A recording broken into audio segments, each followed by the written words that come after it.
Hello student, myself R.C. Deviwal, senior chemistry faculty CLC Sikar. आप देख रहे हो कि हम CLC के द्वारा नीट के प्रीवियस पेपर के क्वेश्चन की एक सीरीज चल रही है, जिसमें आप फिजिक्स के, केमिस्ट्री के प्रीवियस ईयर के क्वेश्चन को हम सॉल्व कर रहे हैं। आपने फिजिकल केमिस्ट्री और इनऑर्गेनिक केमिस्ट्री के पार्ट ऑलरेडी आपके पास आ चुके हैं। अब हम बात करेंगे नीट 2013 टू 2019 के ऑर्गेनिक क्वेश्चन की।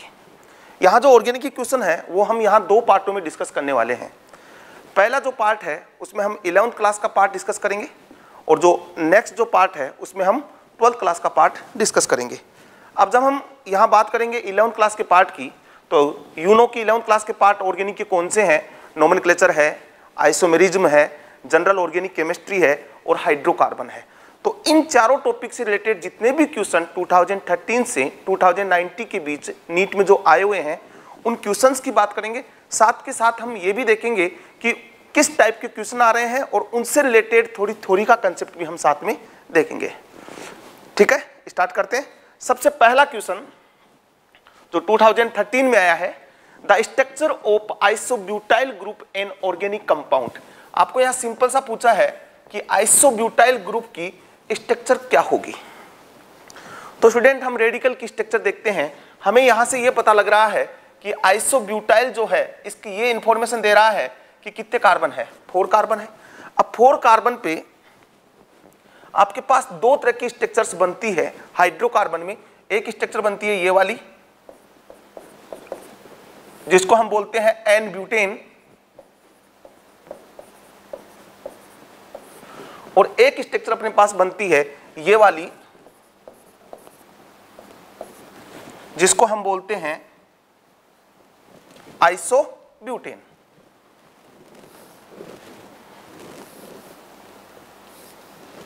ये वाली दूसरी स्ट्रक्चर बनती है आपके पास, जिसको हम बोलते हैं आइसोब्यूटेन।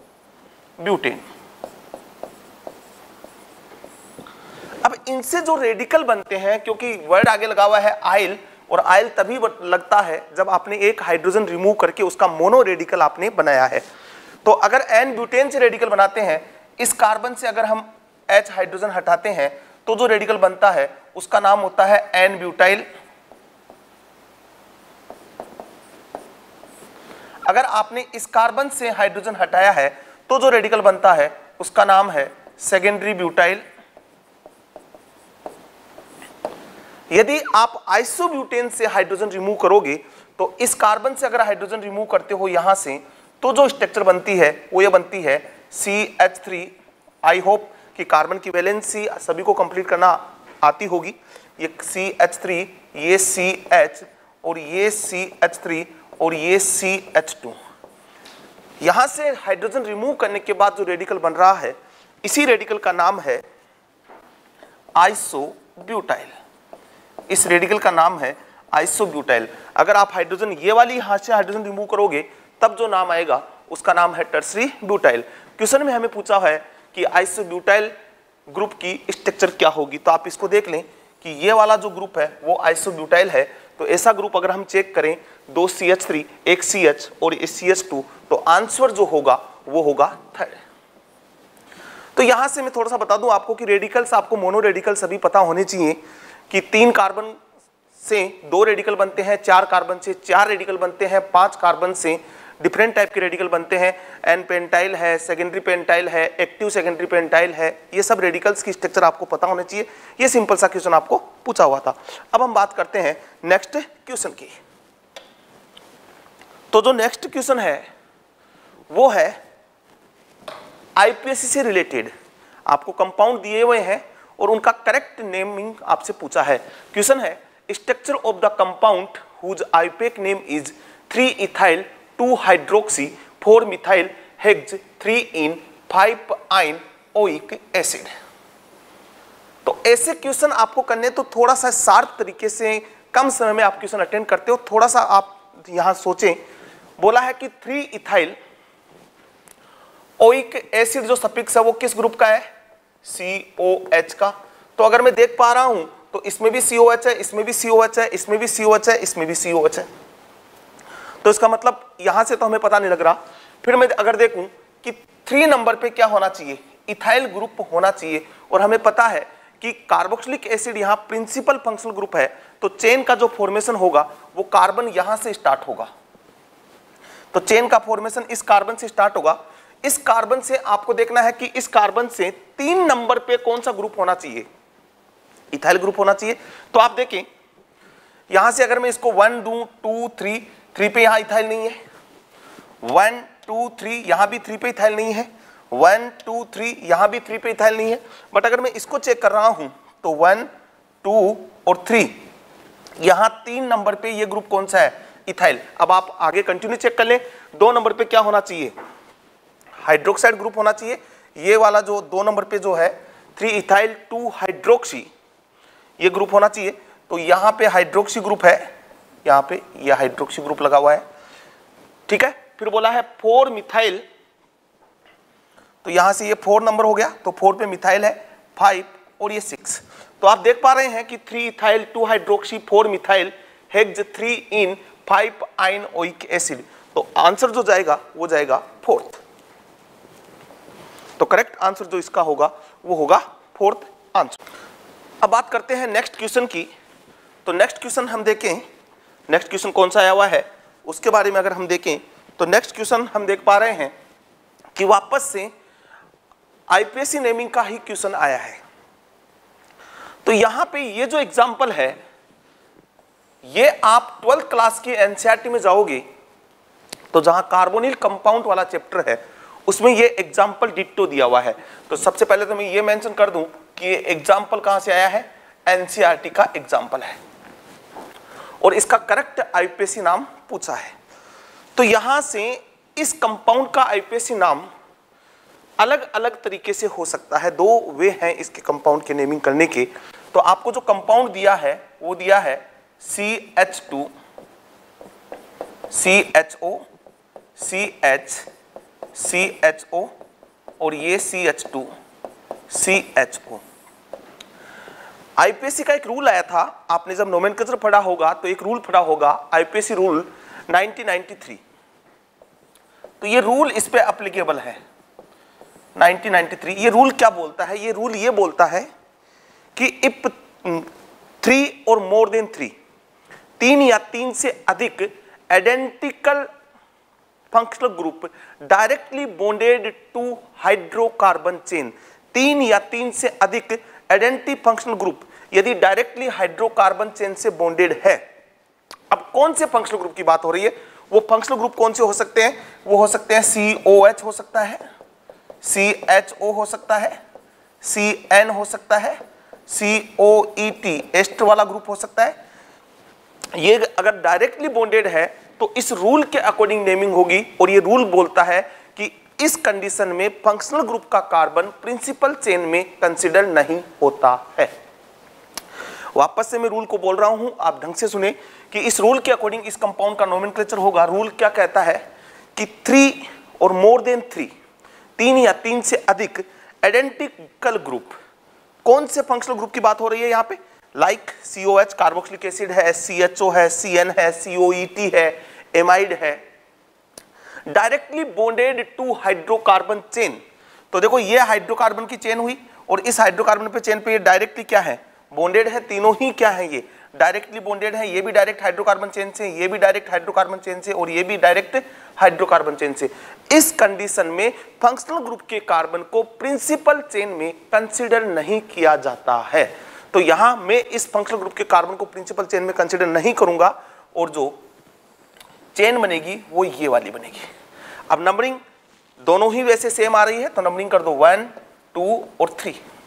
और इस कंडीशन में हम जब नेमिंग करते हैं, जब प्रिंसिपल चेन में कंसीडर नहीं किया, हम एल्डिहाइडिक ग्रुप को जब प्रिंसिपल चेन में कंसीडर करते हैं तब तो इसका आईपीएससी नाम होता है एल्केनेल, एल सफिक्स लगता है। बट जब मैंने इसको प्रिंसिपल चेन में कंसीडर नहीं किया है तब इसका जनरल जो नेम होता है आईपीएससी वो होता है एल्केन कार्ब एल्डिहाइड, ये वाला नाम होता है। कब, जब ये रूल मैंने लगाया है, जब मैंने इसको कार्बन फंक्शनल ग्रुप के कार्बन को प्रिंसिपल चेन में कंसीडर नहीं किया है। तो देखें एल्केन, एल्क कितने कार्बन का एल्क लगा, 3 कार्बन का, तो हो गया प्रोप। एन का मतलब सभी जगह सिंगल बॉन्ड है तो सिंगल बॉन्ड आ जाएगा प्रोपेन। फिर कार्ब एल्डिहाइड, कार्ब एल्डिहाइड यहां किसको बोला जा रहा है, CHO ग्रुप को यहां पे कार्ब एल्डिहाइड बोला जा रहा है। बट कार्ब एल्डिहाइड की हमें यहां पोजीशन दिखानी पड़ेगी कि वो किस किस नंबर पे लगा हुआ है। तो यहां पे देखो एक कार्ब एल्डिहाइड 1 पोजीशन पे है, सेकंड पे है, थर्ड पे है, तो 1 2 3, और फिर मैं बोल दूंगा 3 है तो बोल दूंगा ट्राई, फिर बोल दूंगा कार्ब एल्डिहाइड। ओके, तो ये इस कंपाउंड का IUPAC नाम होगा। अब देखो first option propane 1 2 3 try carb aldehyde, first option सही आ रहा है तो फर्स्ट ऑप्शन हो जाएगा। सेकंड को देखते हैं, प्रोपेन 1 2 3 ट्राई एल, मैंने बोला एल नहीं आएगा। एल क्यों नहीं आएगा, क्योंकि एल तभी आता है जब फंक्शनल ग्रुप के कार्बन को प्रिंसिपल चेन में कंसीडर किया जाता है। प्रोपेन ट्राई एल्डिहाइड मतलब ही नहीं है, ना तो पोजीशन है ना कार्ब एल्डिहाइड लिखा। 2 एल्डिहाइड पेंटेनल नहीं, ये भी नहीं आएगा। कि यहां पे अगर कंसीडर करता 1 2 3 4 5 तो ये प्रीफिक्स बनता, और प्रीफिक्स बनता तो मैं यहां इसको 2 एल्डिहाइड नहीं बोलता, 2 फॉर्मिल बोलता। वो पॉसिबिलिटी थी बट वो ओल्ड मेथड है। तो जो करेक्ट आंसर जो जाएगा वो जाएगा फर्स्ट। साथ में मैंने ऐसे कंपाउंड का नेमिंग कैसे करते हैं वो रूल भी आपको बताया है। ठीक है, तो आंसर इसका जो जाएगा वो जाएगा फर्स्ट। समझ में आ गया होगा। अब हम बात करते हैं नेक्स्ट क्वेश्चन की। नेक्स्ट क्वेश्चन जो है वो है the enolic form of ethyl acetoacetate is below his. ये आया हुआ है AIPMT 2015 में क्वेश्चन कि आपको इनोलिक फॉर्म दी हुई है। ये जो कंपाउंड है इस कंपाउंड का नाम है इथाइल एसीटोएसीटेट। ये वाला जो कंपाउंड है ये जो है आपको बोला है इथाइल एसीटोएसीटेट, ये वाला कंपाउंड है। और इस कंपाउंड की ये वाली कौन सी फॉर्म है, इनोल फॉर्म सभी को आना चाहिए, टोटोमेरिज्म, क्योंकि यहां से मोस्ट प्रोबेबिलिटी एग्जाम में क्वेश्चन आ रहा है। जो टोटोमेरिज्म है उस चैप्टर से मोस्ट प्रोबेबिलिटी नीट की एग्जाम में क्वेश्चन आ रहा है। तो ऐसे क्वेश्चन आपको बहुत ही अच्छे तरीके से करने आने चाहिए। इसका इनोल फॉर्म बनाया है, तो इनोल फॉर्म कैसे बनाया है, ये कार्बन हाइड्रोजन बॉन्ड है, ये टूटा है और ये इधर से इधर, तो यहां हो गया OH और यहां आ गया डबल बॉन्ड और यहां एक हाइड्रोजन बच गया। अब ये पूछा है कि हाउ मेनी, आपको पूछा है कि जो इनोल फॉर्म है उसमें कितने सिग्मा है और कितने पाई बॉन्ड है। तो एक बात को सुनिएगा ध्यान से, जब भी किसी भी कीटो फॉर्म का आप इनोल फॉर्म बनाओगे तो number of pi bond, number of sigma bond और number of lone pair unaffected, उन पे कोई इफेक्ट नहीं पड़ेगा। जितने पाई बॉन्ड पहले हैं उतने ही पाई बॉन्ड रहेंगे, जितने पहले सिग्मा बॉन्ड है उतने ही सिग्मा बॉन्ड रहेंगे, जितने पहले लोन पेयर है बाद में भी उतने ही लोन पेयर रहेंगे। इसमें कोई चेंजेज नहीं आएगा। तो यहां आप किसी भी स्ट्रक्चर में आप गिन सकते हो। उन्होंने इनोल फॉर्म बोला, इसमें गिन लो या इसमें गिन लो, मैं बोल रहा हूं दोनों में नंबर ऑफ सिग्मा बॉन्ड और पाई बॉन्ड कितने आने वाले हैं, सेम आने वाले हैं। तो ऐसे क्वेश्चन बड़े ध्यान से करने होते हैं, क्योंकि छोटी सी मिस्टेक से आंसर गलत हो जाता है। एक ज्यादा गिना तो भी गलत हो जाएगा, कम गिना तो भी गलत हो जाएगा। तो यहां देखें सिग्मा बॉन्ड गिने तो आप देखें सिग्मा बॉन्ड 1, मैं डॉट से रिप्रेजेंट कर रहा हूं, ये 2, डबल बॉन्ड में एक सिग्मा बॉन्ड है 3, एक कार्बन हाइड्रोजन से बॉन्डेड हो गया ये 4, यहां पे ये 5, ये 6, ये 7 तो यही हो गए। उसके बाद ऑक्सीजन और इस कार्बन के बीच में है वो है 8, और इस ऑक्सीजन और हाइड्रोजन के बीच में है ये 9, और इस कार्बन और हाइड्रोजन ये 3 हाइड्रोजन जुड़े हुए हैं तो इसमें कितने हो गए, 3 हो गए, 1 2 3 हो गए। अब आपके पास यहां पे क्या दिया हुआ है, C2H5। C2H5 का मतलब क्या है, कार्बन हाइड्रोजन हाइड्रोजन और कार्बन, ये हाइड्रोजन ये हाइड्रोजन और ये हाइड्रोजन।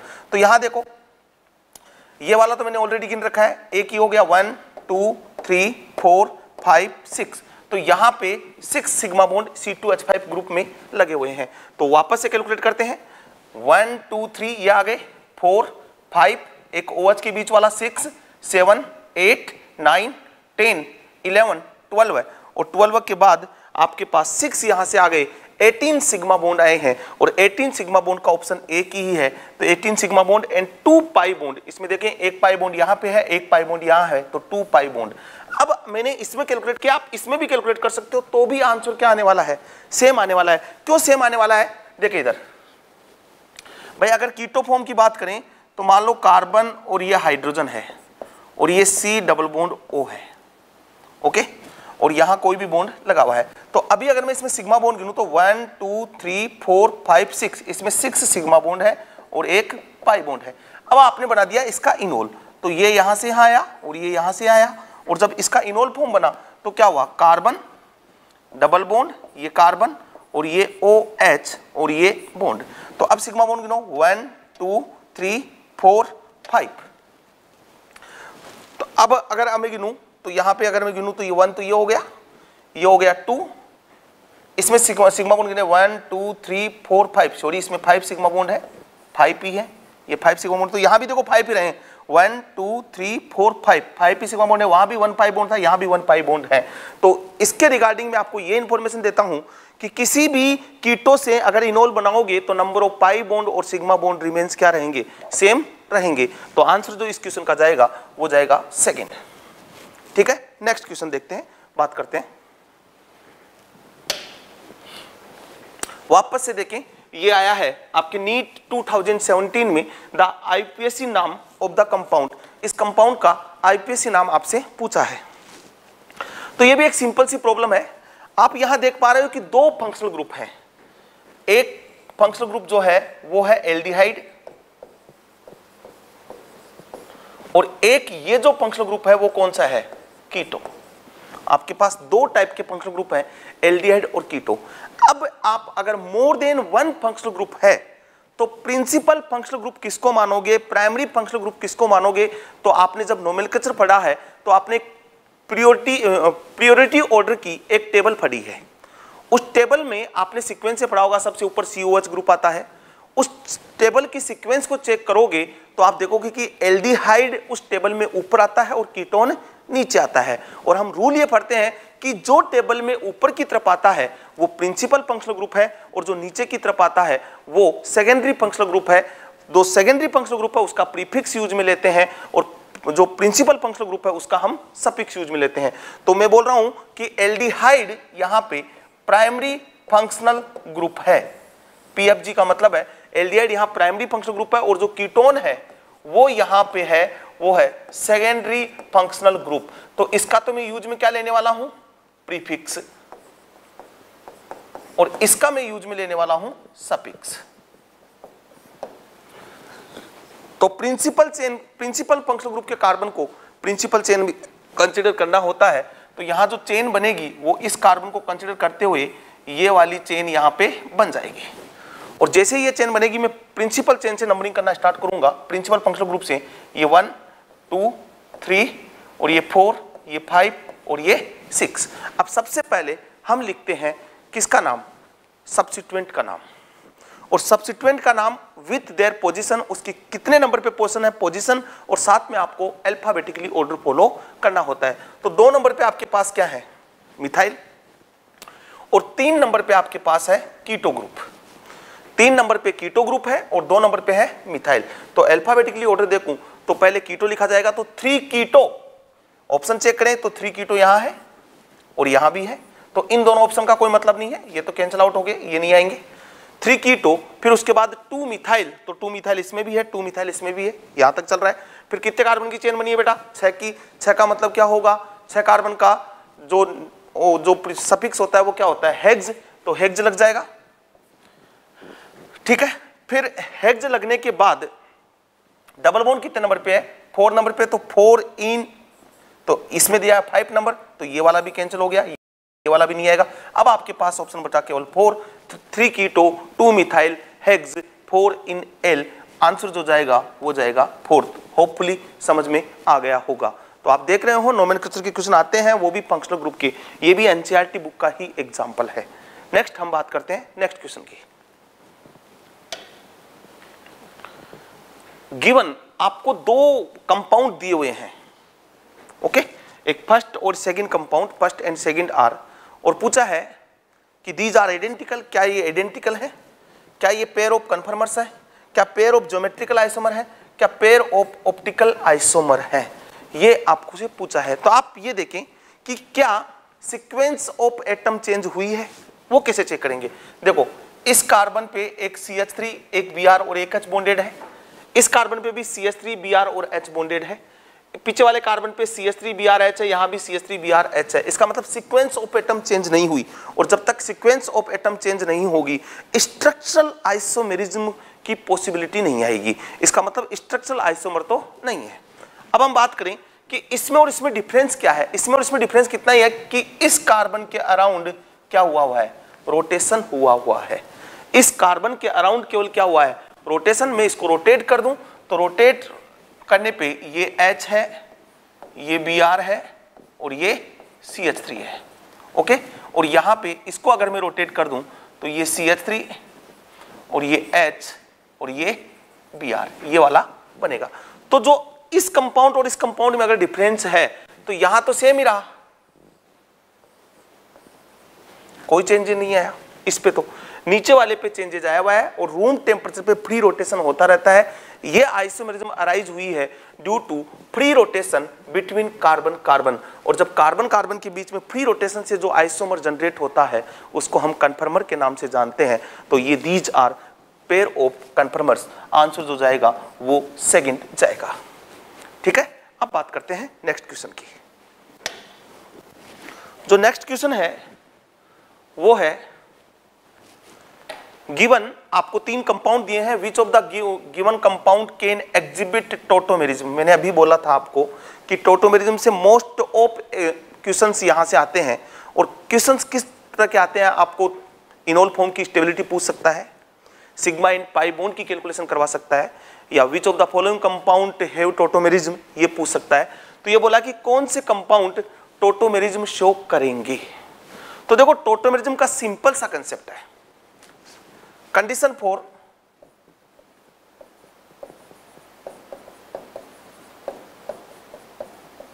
टोटोमेरिज्म।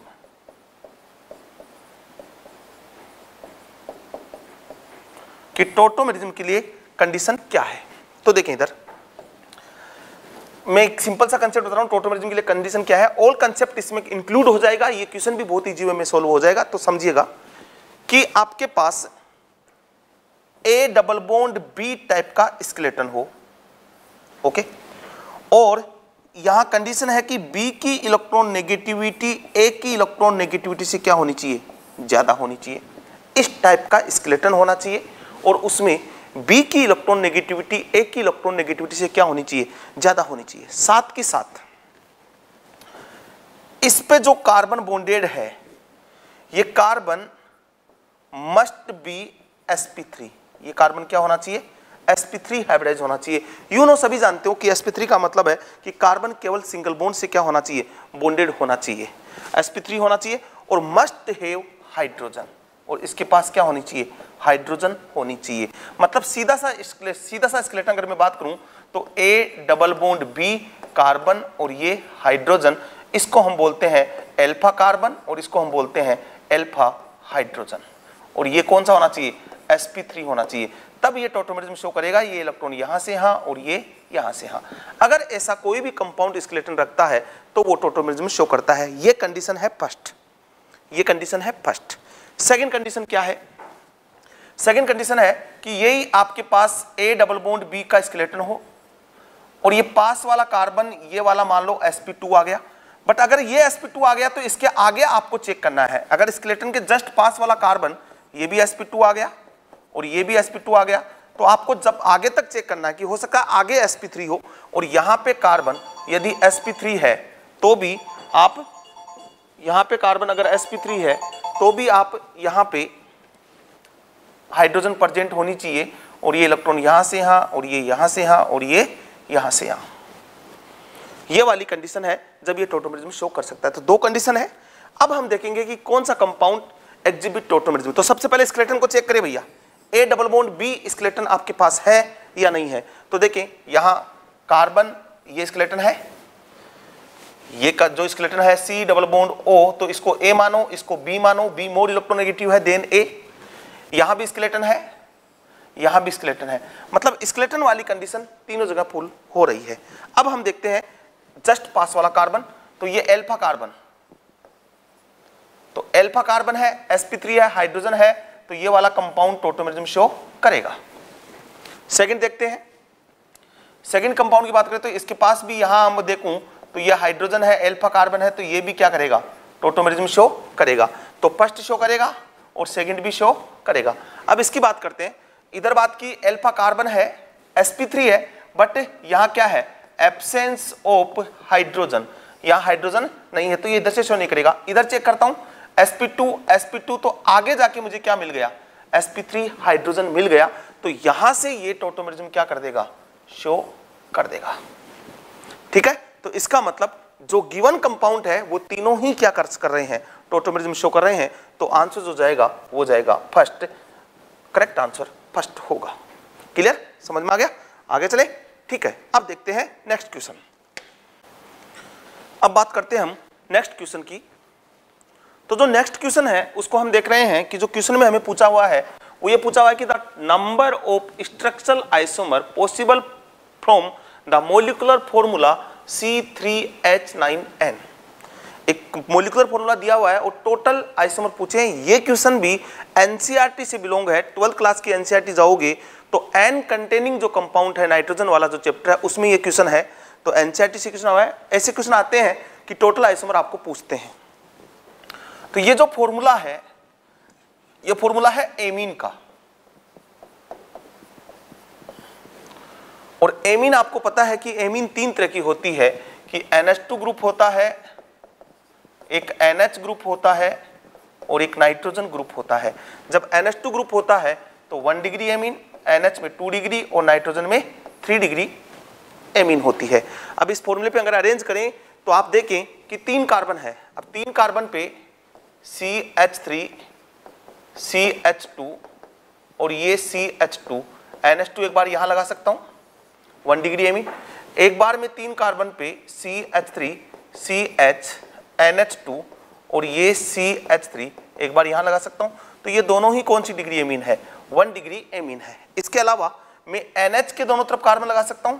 तो NH के दोनों तरफ कार्बन लगाऊंगा तो एक कार्बन इधर आएगा और 2 कार्बन आप इधर लगा सकते हो, तो एक आइसोमर ये भी बन जाएगा।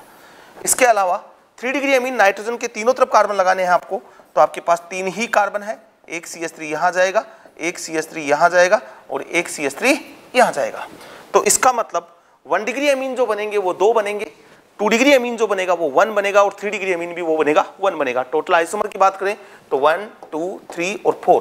तो इसका जो करेक्ट आंसर जाएगा वो जाएगा 4, और 4 जो दिया हुआ है वो 4th ऑप्शन में दिया हुआ है, ये 4th आंसर करेक्ट आंसर। अब बात करते हैं हम नेक्स्ट क्वेश्चन की। देखें नेक्स्ट क्वेश्चन क्या है।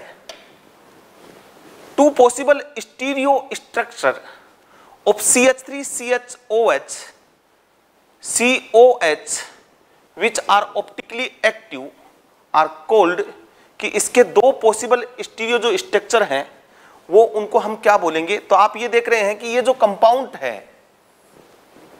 CH3 और यहां पे ऐसे दिखा सकते हैं हम इसको CHCOH CH3H और ये OH, ये वाला कंपाउंड है। और इस कंपाउंड का मैं नाम भी बता देता हूं आपको कि ये कंपाउंड है, इस कंपाउंड का जो कॉमन नेम है वो हम इसको बोलते हैं lactic acid.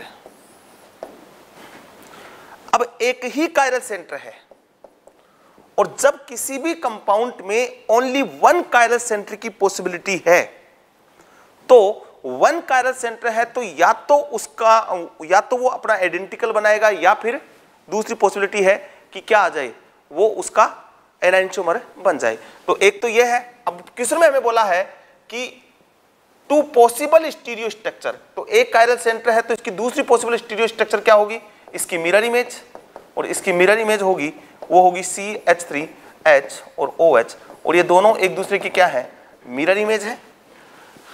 Which are optically active, और बोथ आर ऑप्टिकली एक्टिव है। 1 कायरल सेंटर पे कंपाउंड हमेशा क्या होता है, ऑप्टिकली एक्टिव होता है।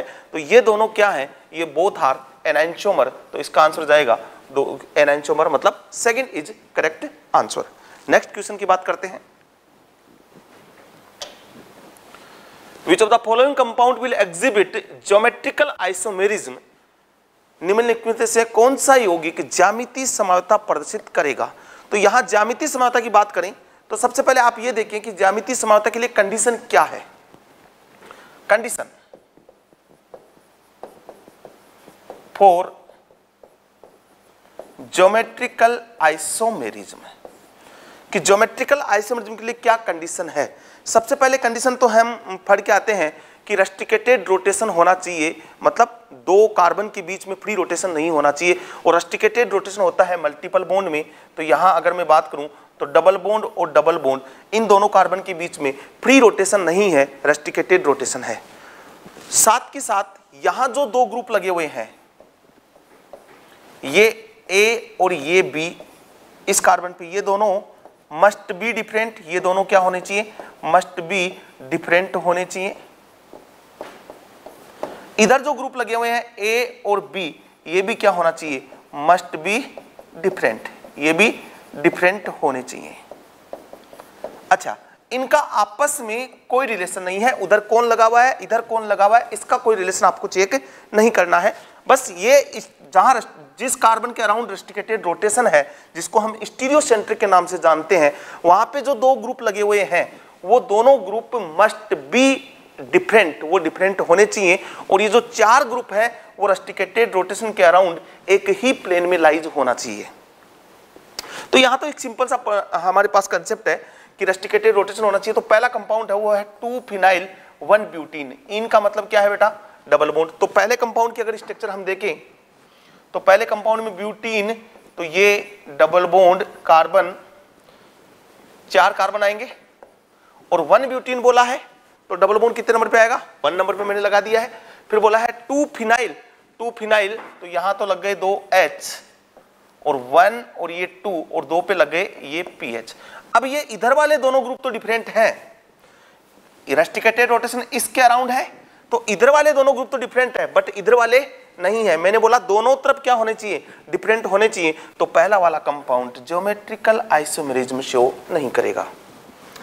देखें सेकंड क्वेश्चन देखते हैं, 1,1 डाइफिनाइल प्रोपेन। तो ये जो प्रोपेन है, प्रोपेन का मतलब कार्बन कार्बन सिंगल बॉन्ड, और 1,1 डाइफिनाइल मतलब फिनाइल का मतलब PH ग्रुप, बेंजीन रिंग यहां लगा हुआ है फिनाइल, और 2 नंबर पे लगा हुआ है 1,1 डाइफिनाइल 1 प्रोपेन। तो इसका कोई मतलब नहीं है, क्योंकि कार्बन कार्बन सिंगल बॉन्ड है, तो हमारे पास पहली कंडीशन जो रेस्ट्रिकेटेड रोटेशन थी वो ही नहीं आई है, तो सेकंड वाला नहीं शो करेगा। इसको चेक करते हैं, 1 फिनाइल 2 ब्यूटीन। थर्ड ऑप्शन को अगर हम चेक करें 1 फिनाइल 2 ब्यूटीन, तो 2 ब्यूटीन का मतलब हुआ 4 कार्बन, और 2 नंबर पे लगाया हुआ है ये वाला, और 1 नंबर पे कौन लगा हुआ है यहाँ पे PH ग्रुप फिनाइल, और यहाँ पे हाइड्रोजन बोला हुआ है 1 फिनाइल, तो 1 2 3, और इधर लगा हुआ है 1 फिनाइल और 2 ब्यूटीन। तो यहाँ भी एक क्या लगा हुआ है, H लगा हुआ, और ये क्या हो गया CH3। तो देखो ये कंपाउंड हो गया 1 फिनाइल 2 ब्यूटीन। रेस्ट्रिकेटेड रोटेशन इसके अराउंड आया, ये वाले दोनों ग्रुप डिफरेंट है, और ये वाले दोनों ग्रुप भी क्या है, यहां बात करें तो ये वाले दोनों ग्रुप भी क्या हुए, डिफरेंट हुए। तो इस कंडीशन में ये वाले भी डिफरेंट है और ये वाले भी डिफरेंट है, तो ये वाला कंपाउंड ज्योमेट्रिकल आइसोमेरिज्म शो करेगा। तो जो करेक्ट आंसर जाएगा वो जाएगा थर्ड। क्लियर, समझ में आ गया होगा। अब हम बात करते हैं नेक्स्ट क्वेश्चन की।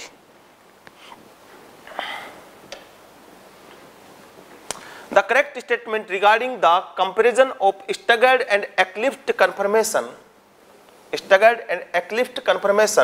of ethane is।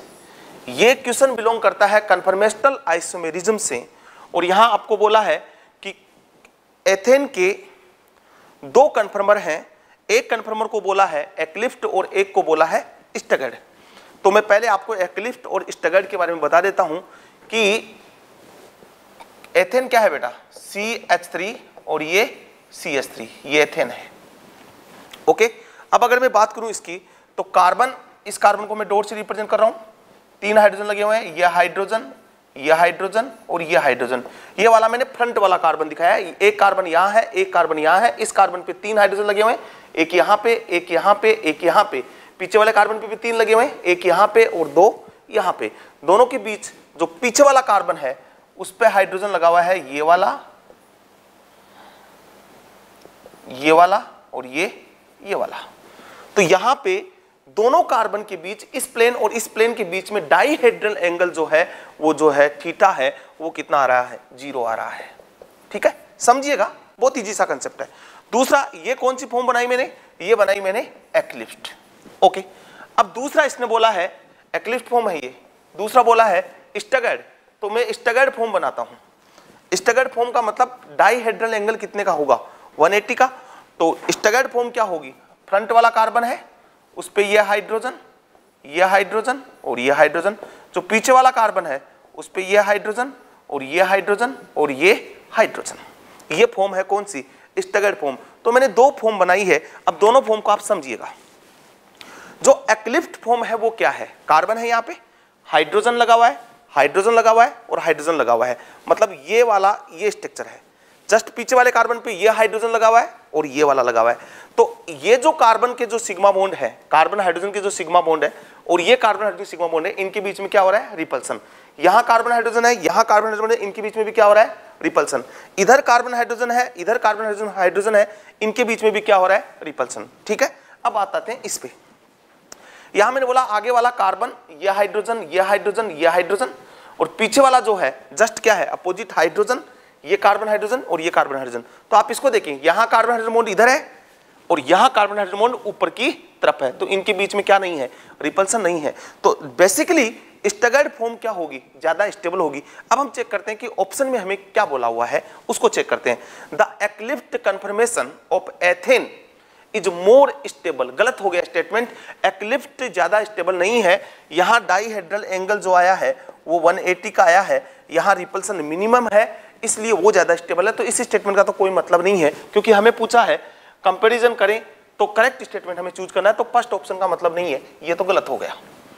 सेकंड बोल रहा है the eclipsed conformation of ethane is more stable. वापस से वही लाइन बोल रहा है कि एक्लिप्ट कन्फर्मेशन एथेन का मोर स्टेबल है, तो गलत हो गया ना, एक्लिप्ट फॉर्म तो ज्यादा स्टेबल है ही नहीं, तो ये भी नहीं आएगा। ठीक है, अब बात करते हैं थर्ड की। The staggered conformation of ethane is more stable. यहां तक का स्टेटमेंट सही है कि staggered conformation of ethane is क्या है, मोर स्टेबल है। नेक्स्ट देखते हैं, than eclipsed conformation because staggered conformation has no torsional strain. Torsional strain का मतलब क्या है, वो मैं ये बोल रहा हूं कि रिपल्सन बिटवीन बॉन्ड पेयर, ये कार्बन हाइड्रोजन का बॉन्ड पेयर और ये कार्बन हाइड्रोजन का बॉन्ड पेयर, एक्लिप्ट में ये दोनों सेम साइड है, तो इनके बीच में रिपल्सन क्या हो रहा है, ज्यादा हो रहा है। जबकि इसमें दोनों क्या है, अपोजिट साइड है, जस्ट अपोजिट साइड है, एक ऊपर की तरफ है, एक नीचे की तरफ है, यहां क्या हो रहा है, रिपल्सन कम हो रहा है। बॉन्ड पेयर के बीच में रिपल्सन जितना ज्यादा होगा, टॉर्सनल स्ट्रेन उतनी ही ज्यादा होगी। तो एक्लिप्ट कन्फर्मेशन की टॉर्सनल स्ट्रेन ज्यादा है और उसकी टॉर्सनल स्ट्रेंथ क्या है, कम है। तो स्टैगर्ड फॉर्म ज्यादा स्टेबल होती है, स्टेटमेंट सही है, stable than eclipsed conformation because staggered conformation has no torsional strain. इसमें टॉर्सनल स्ट्रेन नहीं है, इसमें टॉर्सनल स्ट्रेन है, तो थर्ड स्टेटमेंट सही है। फोर्थ को और चेक कर लेते हैं, the staggered conformation of ethane is less stable. ये गलत हो गया, स्टैगर्ड कन्फर्मेशन लेस स्टेबल है नहीं। तो अगर आप बहुत ढंग से देखोगे तो पहली लाइन से हमारा क्वेश्चन सोल्व हो रहा था कि eclipsed conformation less stable than staggered conformation because eclipsed conformation have torsional strain. ठीक है, आ गया स्टेटमेंट समझ में। अब हम बात करते हैं नेक्स्ट क्वेश्चन की। विच of the following biphenyl is optical active. यह क्वेश्चन है स्टीरियोकेमिस्ट्री रिलेटेड ऑप्टिकल आइसोमेरिज्म से। तो किसी भी कंपाउंड में ऑप्टिकल आइसोमेरिज्म अगर चेक करना है तो चेक करने के लिए यहां दो पॉसिबिलिटी आपको चेक करनी है कि अगर उस कंपाउंड में POS या फिर COS प्रेजेंट है। अगर कंपाउंड में प्लेन ऑफ सिमेट्री या सेंटर ऑफ सिमेट्री प्रेजेंट है तो कंपाउंड होता है ऑप्टिकल इनएक्टिव। क्या होता है, ऑप्टिकल इनएक्टिव। और यदि कंपाउंड में POS एब्सेंट है, COS एब्सेंट है, ये दोनों ही एब्सेंट है, तो कंपाउंड होता है ऑप्टिकल एक्टिव। तो इसका मतलब हमें पूछा है कि विच of the following compound is optical active. तो हमें इस क्वेश्चन में केवल ये चेक करना है कि जिस भी कंपाउंड में POS और COS दोनों ही एब्सेंट है, दोनों में कोई एक भी नहीं होना चाहिए, ना तो POS होना चाहिए ना COS होना चाहिए, सेंटर ऑफ सिमेट्री भी नहीं होना चाहिए, प्लेन ऑफ सिमेट्री भी नहीं होना चाहिए, वो एब्सेंट है, वो जो कंपाउंड होगा वो होगा आपका ऑप्टिकल एक्टिव। अब बात आती है POS क्या होता है। तो प्लेन ऑफ सिमेट्री का मतलब क्या है कि किसी भी कंपाउंड की वह इमेजिनरी प्लेन कि उस कंपाउंड को यदि मैं बाइसेक्ट करूं तो वो दो बराबर भागों में कट जाए और दोनों भाग एक दूसरे के क्या होनी चाहिए, मिरर इमेज होनी चाहिए। और प्लेन ऑफ सिमेट्री आपने पढ़ी भी होगी, वापस से मैं रिपीट कर देता हूं कि किसी भी कंपाउंड की वह इमेजिनरी प्लेन जिससे मॉलिक्यूल को बाइसेक्ट करने पर वो दो बराबर भागों में कट जाए और दोनों भाग एक दूसरे के क्या होने चाहिए, मिरर इमेज होनी चाहिए, उसको हम बोलते हैं प्लेन ऑफ सिमेट्री। अब मैं सबसे पहले इस कंपाउंड की बात करता हूं। बाइफिनाइल का मतलब क्या है? बाइफिनाइल का मतलब है कि दो फिनाइल रिंग ऐसे बॉन्डेड हो, इस कंपाउंड को हम बोलते हैं बाइफिनाइल। एक रिंग ऐसे हो और ये दूसरी रिंग ऐसे हो, बाइफिनाइल। अब बाइफिनाइल अगर मैं इस कंपाउंड की बात करूं तो ये कंपाउंड तो पूरा क्या होता है, एक ही प्लेन में होता है। बट जैसे ही मैं यहां ग्रुप लगाऊंगा, इस जगह जैसे ही मैं बल्कि ग्रुप लगाऊंगा, जो ग्रुप है, जो रिंग है, वो एक दूसरे के क्या हो जाएगी, परपेंडिकुलर हो जाएगी। फिर बोल रहा हूं कि जनरली बाइफिनाइल जो होता है वो एक ही प्लेन में होता है। बट अगर बाइफिनाइल की इन पोजीशन पे मैं बल्कि ग्रुप लगाता हूं तो बल्कि ग्रुप लगाने पे क्या होगा, रिपल्सन को मिनिमाइज करने के लिए दोनों रिंग एक दूसरे के क्या हो जाएगी, परपेंडिकुलर हो जाएगी। मतलब मैं ये बोल रहा हूं कि जैसे ये चार ग्रुप यहां पे लगे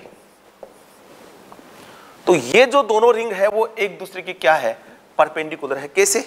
एक रिंग ऐसे है, ये वाली रिंग, और यहां पे आपके Br और I लगा हुआ है, ठीक है। दूसरी रिंग जो है वो ऐसे है, परपेंडिकुलर हो गई। जस्ट परपेंडिकुलर का मतलब हो गया कि दो, अगर आप बोले तो एक रिंग का अगर मैं बात करूं, ये Br और I ये रिंग पे लगे हुए हैं, इधर वाली रिंग का जो Br I है वो ऐसे होगा, ये जो है वो Br है, ये I है, इधर ये I है और ये Br है। तो ये दोनों क्या है, एक दूसरे के परपेंडिकुलर। और परपेंडिकुलर है तो अगर आप इस मॉलिक्यूल को बाइसेक्ट करोगे, काटोगे, ये वाली प्लेन लगाओगे तो डेफिनेटली Br और I हाफ हाफ हो जाएंगे। बट इस I के सामने क्या आ जाएगा, Br आ जाएगा, तो इसमें प्लेन नहीं लगेगी। तो ये वाला जो कंपाउंड है वो जो है वो है POS। इसमें क्या है, एब्सेंट। इसमें POS क्या है, एब्सेंट। और एब्सेंट हो गया इसका मतलब ये कंपाउंड ऑप्टिकली एक्टिव है। अब मैं आगे वाले एग्जांपल की भी बात कर लेता हूं। इस कंपाउंड की बात करें तो मैंने बोला बाइफिनाइल जनरली क्या होती है, प्लेनर होती है। बट अगर यहां चार बल्कि ग्रुप आएंगे तो जैसे एक ही प्लेन में नहीं रहेगी, क्योंकि एक ही प्लेन में रहने पे तो यहां पे क्या हो रहा है, रिपल्सन हो रहा है। तो इस रिपल्सन को मिनिमाइज करने के लिए क्या हो जाती है, परपेंडिकुलर हो जाती है। बट यहां पे ये जो एक I लगा हुआ है, इधर हाइड्रोजन लगा हुआ है, इधर I लगा हुआ है, हाइड्रोजन लगा हुआ है, तो यहां रिपल्सन नहीं है, इसलिए ये पूरा कंपाउंड क्या है, एक ही प्लेनर है। ये कंपाउंड क्या है, प्लेनर। और प्लेनर है तो इस कंपाउंड में ऐसे पूरा प्लेन में कंपाउंड है, तो मैं अगर ये प्लेन लगाऊंगा तो आधा पार्ट ऊपर चला जाएगा, आधा पार्ट नीचे चला जाएगा। इसमें POS क्या है, परजेंट है, तो ये ऑप्टिकली क्या हो गया, इनएक्टिव। इस कंपाउंड में भी POS क्या हो जाएगी, परजेंट हो जाएगी। आप अगर इसको परपेंडिकुलर मानोगे तो भी परजेंट हो जाएगी, और अगर प्लेनर मानोगे तो भी परजेंट हो जाएगी। तो यहां भी POS क्या है, इसमें present.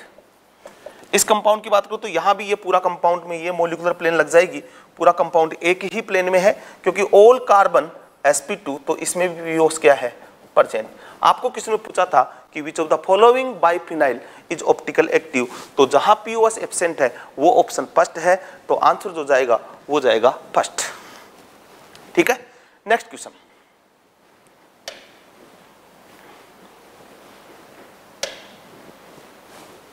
Which among the given molecule can exhibit tautomerism? ठीक है, अब मैं यहां अभी मैंने बात की थी, आपको पीछे का एक क्वेश्चन आया था टोटोमेरिज्म का, उसमें मैंने कंडीशन बताई थी आपको टोटोमेरिज्म की, वही कंडीशन यहां आपको चेक करनी है। तो देखिए आप इधर कि कौन सा कंपाउंड टोटोमेरिज्म शो करेगा। तो इसमें A double bond B skeleton present है, ओके। इसमें भी A double bond B skeleton है, इसमें भी A double bond B skeleton present है। A double bond B skeleton सभी जगह प्रेजेंट है। अब ये अल्फा कार्बन है और इस पे क्या लगा हुआ है, हाइड्रोजन। इधर भी अल्फा कार्बन है, इस पे हाइड्रोजन लगा हुआ है, ठीक है। सेकंड कंडीशन भी फॉलो हो रही है। इस पे इधर नहीं है, इस पे अल्फा कार्बन है, हाइड्रोजन लगा हुआ है। यहाँ अल्फा कार्बन है और हाइड्रोजन लगा हुआ है।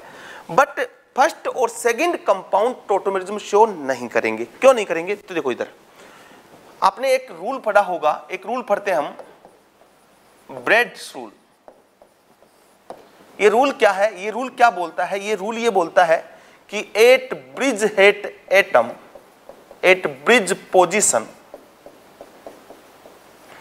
sp2 and sp carbon do not exist. एक हम रूल पढ़ते हैं ब्रेड्स रूल के अकॉर्डिंग कि ब्रिज पोजीशन पे sp2 और sp कार्बन क्या नहीं करता है? एग्जिस्ट नहीं करता है। तो देखें इधर, अगर आप इस हाइड्रोजन को यहां से यहां लेके आओगे तो डेफिनेटली यहां पे क्या आ रहा है? देखें ये ऐसा बनेगा, ये OH और ये ऐसा है और यहां क्या आएगा? Double bond. और मैं बोल रहा हूं इस पोजीशन पे sp2 कार्बन एग्जिस्ट नहीं करता है। Even this compound have alpha hydrogen, even this compound also have sp3 carbon, but this compound do not show tautomerism due to sp2 carbon do not exist at bridge head position। तो यहाँ double bond character, यहाँ double bond exist नहीं करता है। Bridge position का मतलब होता है प्लेनर होना चाहिए, यहाँ प्लेनर ज्योमेट्री एग्जिस्ट नहीं करेगी, इसलिए फर्स्ट वाला कंपाउंड शो नहीं करेगा। सेकंड वाले के भी साथ यही है, इधर एल्फा है बट यहाँ क्या नहीं है? हाइड्रोजन है, तो यहाँ भी ये आएगा तो यहाँ पे भी डबल बॉन्ड एग्जिस्ट नहीं करेगा, ये भी नहीं आएगा। ये वाला जो कंपाउंड है, ये वाली हाइड्रोजन तो शो नहीं करेगी, बट ये वाली हाइड्रोजन टॉटोमेरिज्म क्या कर सकती है? शो कर सकती है। जो आंसर जाएगा वो जाएगा ओनली और only third. Third is correct answer. Okay, अब देखते हैं नेक्स्ट क्वेश्चन।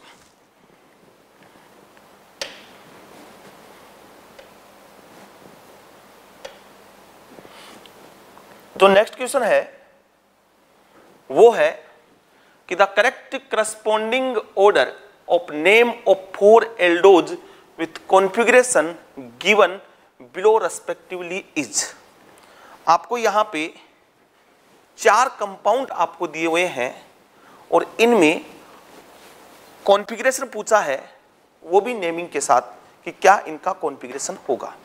तो मैं थोड़ा सा आपको ये बता देता हूं कि ये दीज आर कार्बोहाइड्रेट। बायो के बच्चे हो तो कार्बोहाइड्रेट वेल नोन है आपके लिए, और कार्बोहाइड्रेट का हम कॉन्फ़िगरेशन करते हैं, वो करते हैं DL naming, capital D and capital N।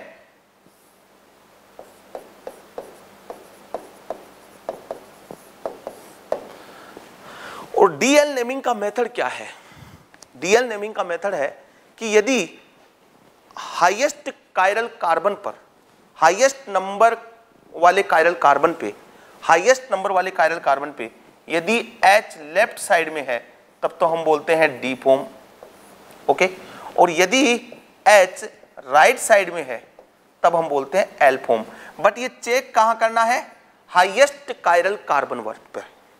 According to IPC जो आप नंबरिंग करोगे उसमें जो हाईएस्ट कायरल कार्बन आ रहा है उसमें यदि H लेफ्ट साइड में है तो हम बोलेंगे D फॉर्म, और यदि H राइट साइड में है तो हम बोलेंगे L फॉर्म। तो यहाँ पे D और L का कंसेप्ट बोले तो नंबरिंग यहाँ से होगी 1 2 3 4, इसकी नंबरिंग होगी 1 2 3 4, इसकी नंबरिंग 1 2 3 4, इसकी नंबरिंग 1 2 3 4। ओके, ये मैंने नंबरिंग दे दी। अब यहाँ पे इन चारों ही कंपाउंड में मैं ये देख रहा हूँ हाईएस्ट कायरल कार्बन कौन सा है? 3 नंबर। हाईएस्ट कार्बन तो 4 है बट कायरल कार्बन कौन सा है? वो 3 नंबर, इसमें भी 3 नंबर, इसमें भी 3 नंबर, इसमें भी 3 नंबर। तो यहां में अगर मैं देख पा रहा हूं, इस पे अगर मैं देखूं तो H किधर है बेटा? लेफ्ट साइड में, मतलब ये कौन सी फॉर्म है? D form. केवल अभी इतनी इंफॉर्मेशन ली हमने, ये D फॉर्म। इसमें H किधर है? वो भी लेफ्ट साइड में, तो ये भी कौन सी है? D form.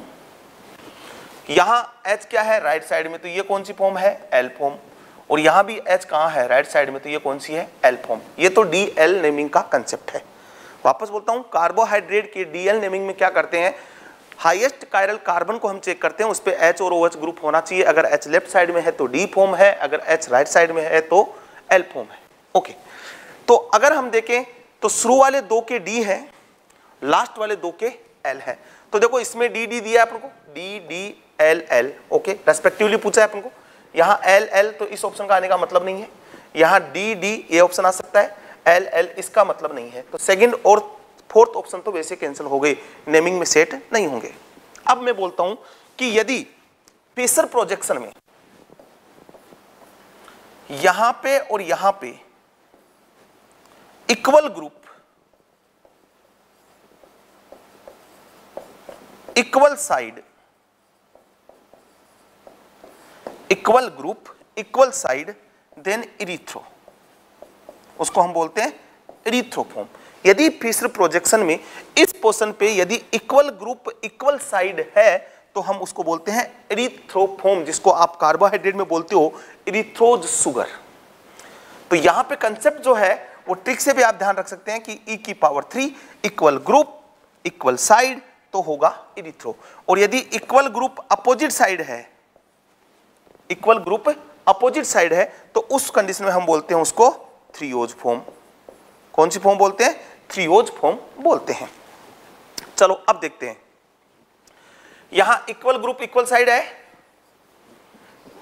और डी है, तो ये डी इरीथ्रोज है, क्योंकि इक्वल ग्रुप इक्वल साइड को मैंने क्या बोला है? इरीथ्रोज, तो डी इरीथ्रोज, तो ये ऑप्शन आपका सेट हो सकता है डी इरीथ्रोज। ये तो हो गया इरीथ्रो। देखें, इक्वल ग्रुप अपोजिट साइड तो ये हो गया थ्रीओ, यहां इक्वल ग्रुप इक्वल साइड तो ये भी क्या हो गया? इरीथ्रो, और यहां इक्वल ग्रुप अपोजिट साइड तो ये हो गया थ्रीओ। बट ये दोनों एल है और वो दोनों क्या है? डी है। तो जो करेक्ट जो नेमिंग आएगा वो आएगा डी इरीथ्रोज, डी थ्रीओज। ऐसा ऑप्शन देखें तो आपके पास देखो डी इरीथ्रोज, डी थ्रीओज, फिर ये आया एल इरीथ्रोज और एल थ्रीओज। तो आंसर जो जाएगा वो जाएगा थर्ड। होपफुली समझ में आ गया होगा। अच्छा क्वेश्चन था, बढ़िया क्वेश्चन था। अब बात करते हैं हम नेक्स्ट क्वेश्चन की। The radical is aromatic because, definitely आप इस स्ट्रक्चर को देख रहे हो, थोड़ा सा डाउटफुल क्वेश्चन है क्योंकि प्रॉपर एक्सप्लेनेशन नहीं मिल पा रहा है इस क्वेश्चन का, फिर भी हम इसको एक्सप्लेन करेंगे, ऑप्शन बेस्ड हम इसको एक्सप्लेन करने की कोशिश करेंगे। बोला था radical is aromatic, definitely 6 pi electron 4n plus 2 pi electron को फॉलो कर रहा है। 6 पाई इलेक्ट्रॉन है, इसलिए ये किस नेचर का है? एरोमेटिक नेचर का है। अब रीजन पूछा है कि एरोमेटिक नेचर का क्यों है, तो आप ये देखें कि जो बेंजीन रिंग है ये रेडिकल है, ओके, और यहां पे ये इसका अनहाइब्रिड p ऑर्बिटल है, जिससे हमने क्या बनाई है? पाई बॉन्ड बना है। ये तो आपको समझ में सबको आता ही होगा कि बेंजीन रिंग के ये अनहाइब्रिड p ऑर्बिटल है, जिनसे क्या बना है? Pi bond. जैसे इन दोनों की ओवरलैपिंग से पाई बॉन्ड बन गया, तो यहाँ कितने इलेक्ट्रॉन है? 2 इलेक्ट्रॉन। इन दोनों की ओवरलैपिंग से पाई बॉन्ड बन गया, तो 1 इलेक्ट्रॉन इसके पास है, 1 इलेक्ट्रॉन इसके पास है, इन दोनों के बीच में बन गया, तो ये हो गया। तो बोल रहा है कि 6 पाई इलेक्ट्रॉन डिलोकलाइज हो रहे हैं, ये यहाँ से यहाँ, ये यहाँ से यहाँ और ये यहाँ से यहाँ, और किस नेचर का हो रहा है? ये एरोमेटिक नेचर का। 7p orbital and 7 unpaired electron गलत हो गया, क्योंकि केवल 6p ऑर्बिटल डिलोकलाइज हो रहे हैं। ये 7 तो ये भी गलत हो गया। तो फर्स्ट और फोर्थ ऑप्शन का तो कोई मतलब नहीं है, क्योंकि रिंग में केवल कितने p ऑर्बिटल हैं? 6 ही p ऑर्बिटल हैं जो मैंने बनाए हैं यहाँ पे। अब फिर बोल रहा है 6p orbital and 7 unpaired electron. नहीं जी, 7 अनपेयर्ड इलेक्ट्रॉन नहीं है। आप ये देखें कि यहां मैं इसको थोड़ा सा ऐसे रिप्रेजेंट करूं, ये आगे वाला पार्ट जो भी लगा हुआ आपका रेडिकल यहां पे लगा हुआ है,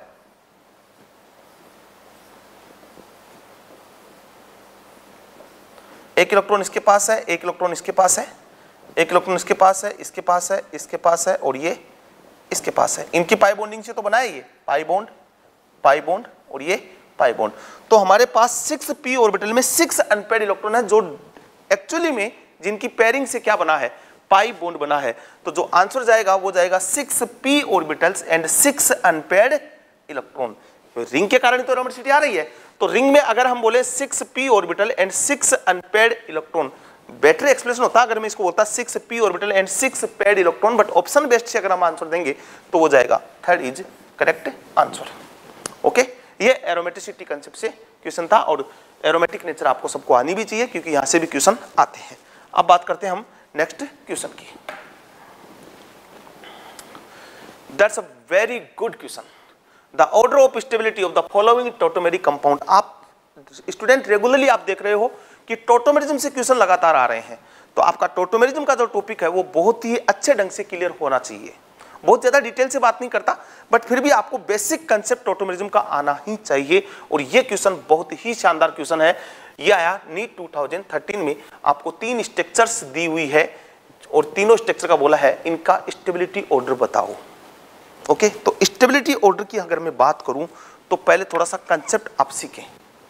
देखो स्टेबिलिटी कैसे चेक करें, जैसे ये CH2 और ये H और ये CO, ये कीटो फॉर्म है।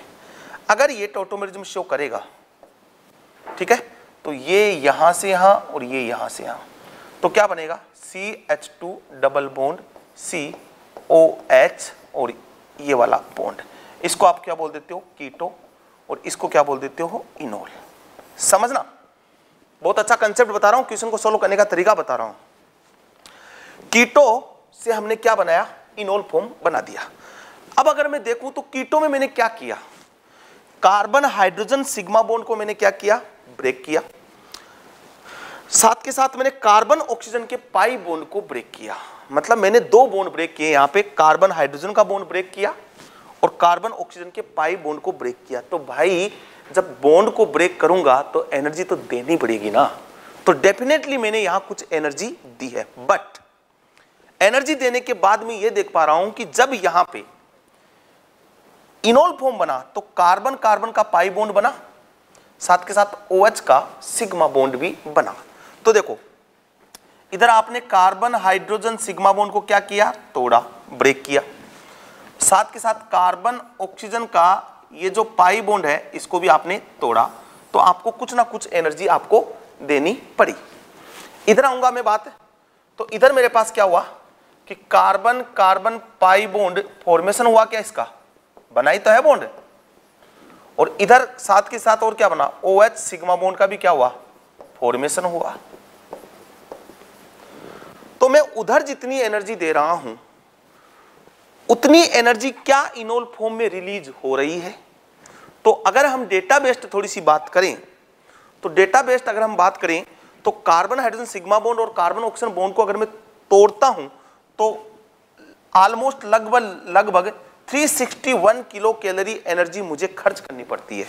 क्या बोल रहा हूं, carbon hydrogen bond sigma bond को और कार्बन ऑक्सीजन पाई बॉन्ड को अगर मैं ब्रेक करता हूं तो ऑलमोस्ट लगभग मुझे 361 किलो कैलोरी एनर्जी खर्च करनी पड़ती है। और जब ये बॉन्ड बनते हैं ना तो 343 किलो कैलोरी एनर्जी क्या हो जाती है, रिलीज हो जाती है।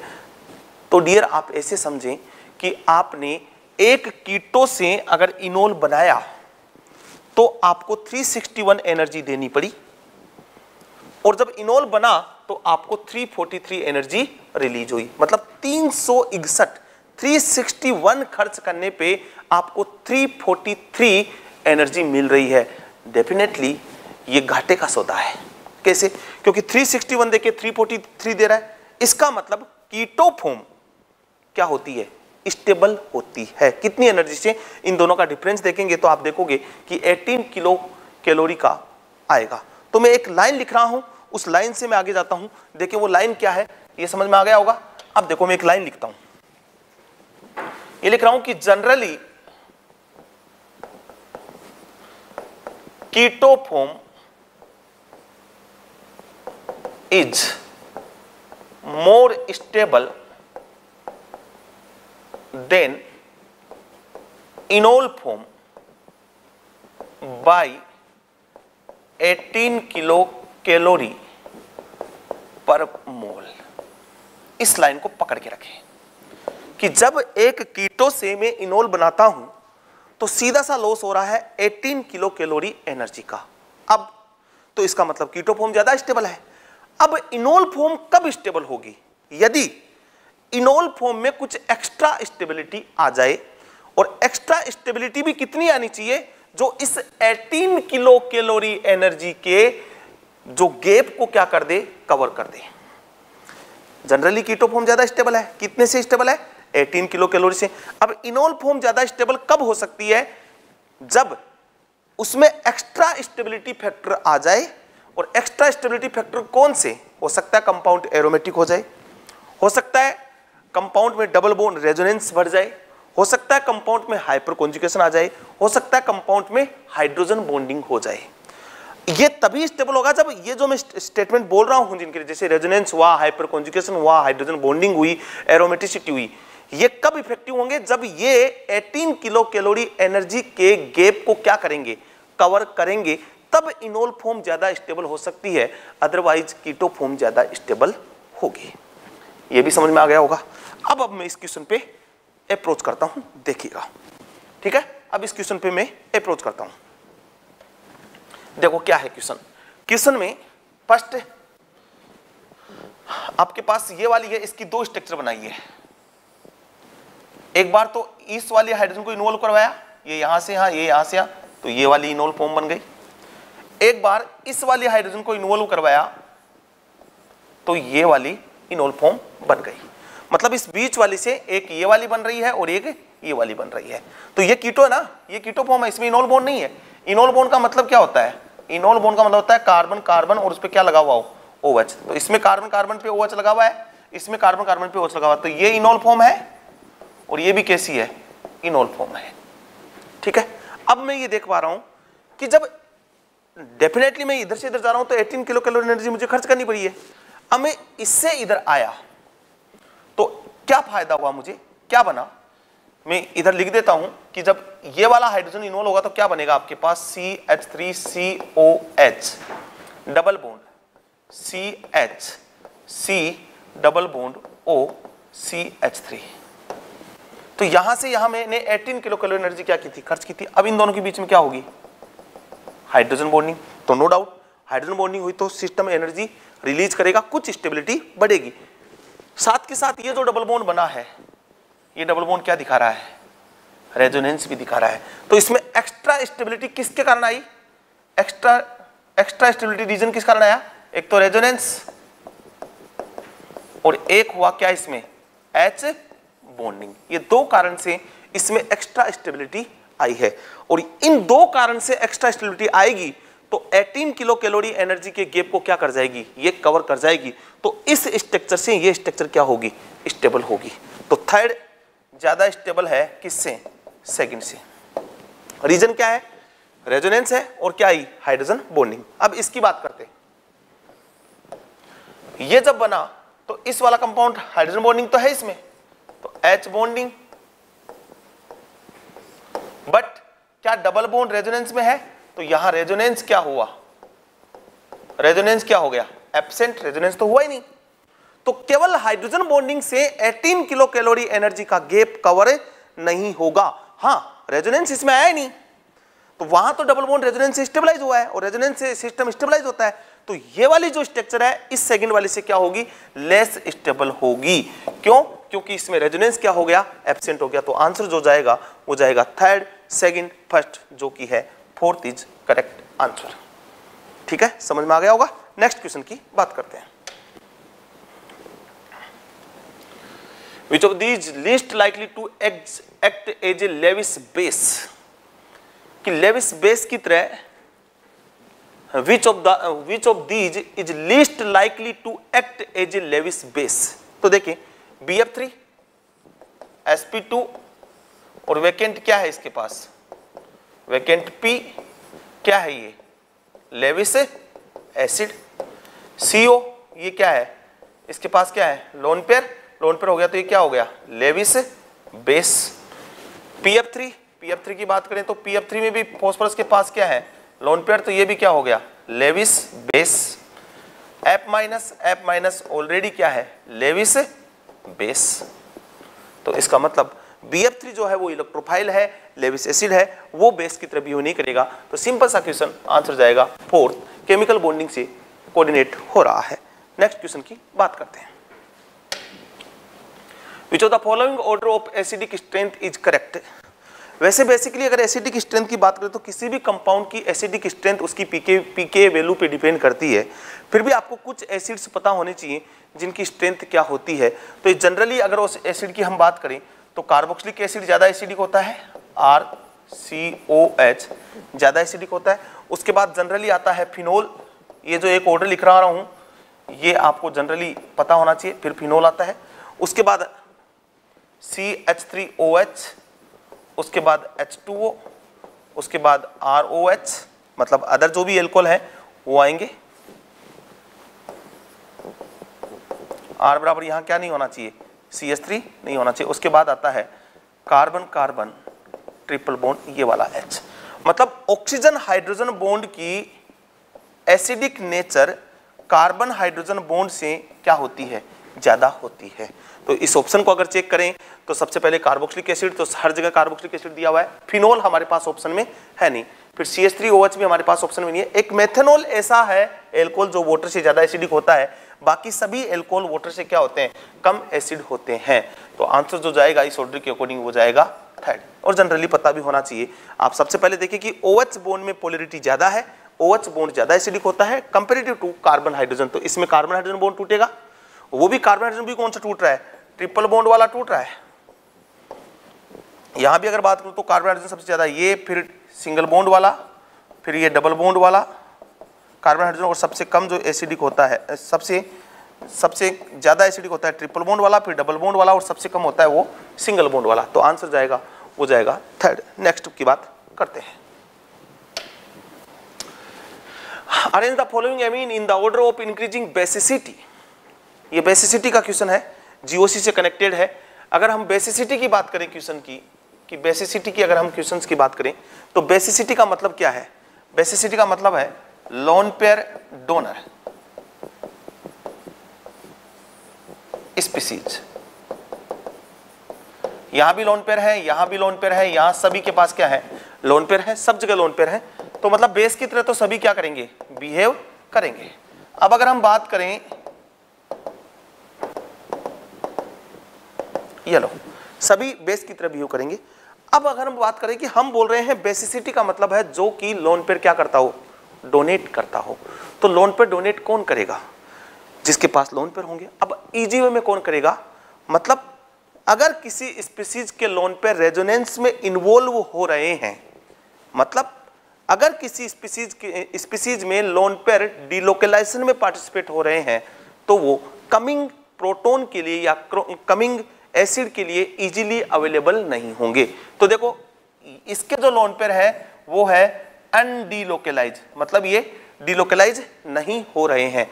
इसके लोन पेयर क्या हो रहे हैं, डिलोकलाइज, इसके लोन पेयर भी डिलोकलाइज, इसके लोन पेयर भी डिलोकलाइज, मतलब इनके तो डिलोकलाइज हो रहे हैं, डिलोकलाइज्ड। और मैं बोल रहा हूं delocalised lone pair easily available नहीं होते, और इसके है अनडिलोकलाइज। तो डेफिनेटली आपने ये भी पढ़ा होगा कि एलिफेटिक एमीन जो है वो एरोमेटिक एमीन से क्या होती है, ज्यादा बेसिक होती है। ये तीनों एरोमेटिक एमीन है, ये एलिफेटिक एमीन है, और एलिफेटिक एमीन को मैं बोल रहा हूं कि ज्यादा बेसिक होती है क्योंकि उसके लोन पे डिलोकलाइज नहीं होते, इनके लोन पर क्या हो रहे हैं, डिलोकलाइज हो रहे हैं। और डिलोकलाइज हो रहे हैं तो कमिंग जो एसिड है या प्रोटोन है उसको इजीली क्या नहीं रहेंगे, अवेलेबल नहीं रहेंगे। तो फर्स्ट ऑर्डर तो गलत हो गया क्योंकि ये ज्यादा बेसिक है। सेकंड की बात करें तो इसमें पॉसिबिलिटी आ सकती है, इसमें पॉसिबिलिटी आ सकती है, इसमें पॉसिबिलिटी आ सकती है, क्योंकि एलिफेटिक एमीन लास्ट में जाएगा। अब देखो हम ये पढ़ते हैं कि basicity is directly proportional to plus R, ठीक है, प्लस एच और plus I, inversely proportional to minus R, minus H और माइनस आई। प्लस आर बढ़ने पर बेसिसिटी बढ़ेगी और माइनस आर बढ़ने पर बेसिसिटी क्या हो जाएगी, कम हो जाएगी। इलेक्ट्रॉन विड्रॉइंग, प्लस आर का मतलब इलेक्ट्रॉन डोनेटिंग, माइनस आर का मतलब इलेक्ट्रॉन विड्रॉइंग। तो देखिए यहाँ पे इसका प्लस आर लग रहा है, एनोड का क्या लगता है, माइनस आर लग रहा है। ये इफेक्ट आपको पता होना चाहिए। तो माइनस आर वाला तो कम बेसिक होगा ना प्लस आर वाले से, क्योंकि प्लस आर के डायरेक्टली प्रोपोर्शनल, तो ये ऑर्डर भी नहीं आएगा। इसकी बात करें तो ये यहां प्लस आर लग रहा है, ये सिंपल है, इस पर कोई इफेक्ट नहीं, माइनस आर वाला सबसे कम बेसिक, तो ये वाला हो जाएगा। तो थर्ड इज करेक्ट आंसर। और देख सकते हैं आप, ऐसे चेक कर सकते हैं कि बेसिसिटी सबसे ज्यादा होगी वो होगी प्लस आर वाले की, फिर होगी प्लस एच वाले की, फिर प्लस आई वाले की, फिर सिंपल वाले की, फिर माइनस आई वाले की, फिर माइनस एच वाले की, फिर माइनस आर वाले की। तो आप देखें एलिफेटिक एमीन तो ज्यादा होगी, अब प्लस आर, सबसे पहले प्लस आर वाला, फिर प्लस एच नहीं है, सिंपल है, एस का मतलब सिंपल जिस पे कोई इफेक्ट नहीं लगा हुआ, ये वाला। इस कंसेप्ट पे आंसर जो जाएगा वो जाएगा थर्ड। होपफुली समझ में आ गया होगा। अब बात करते हैं नेक्स्ट क्वेश्चन की।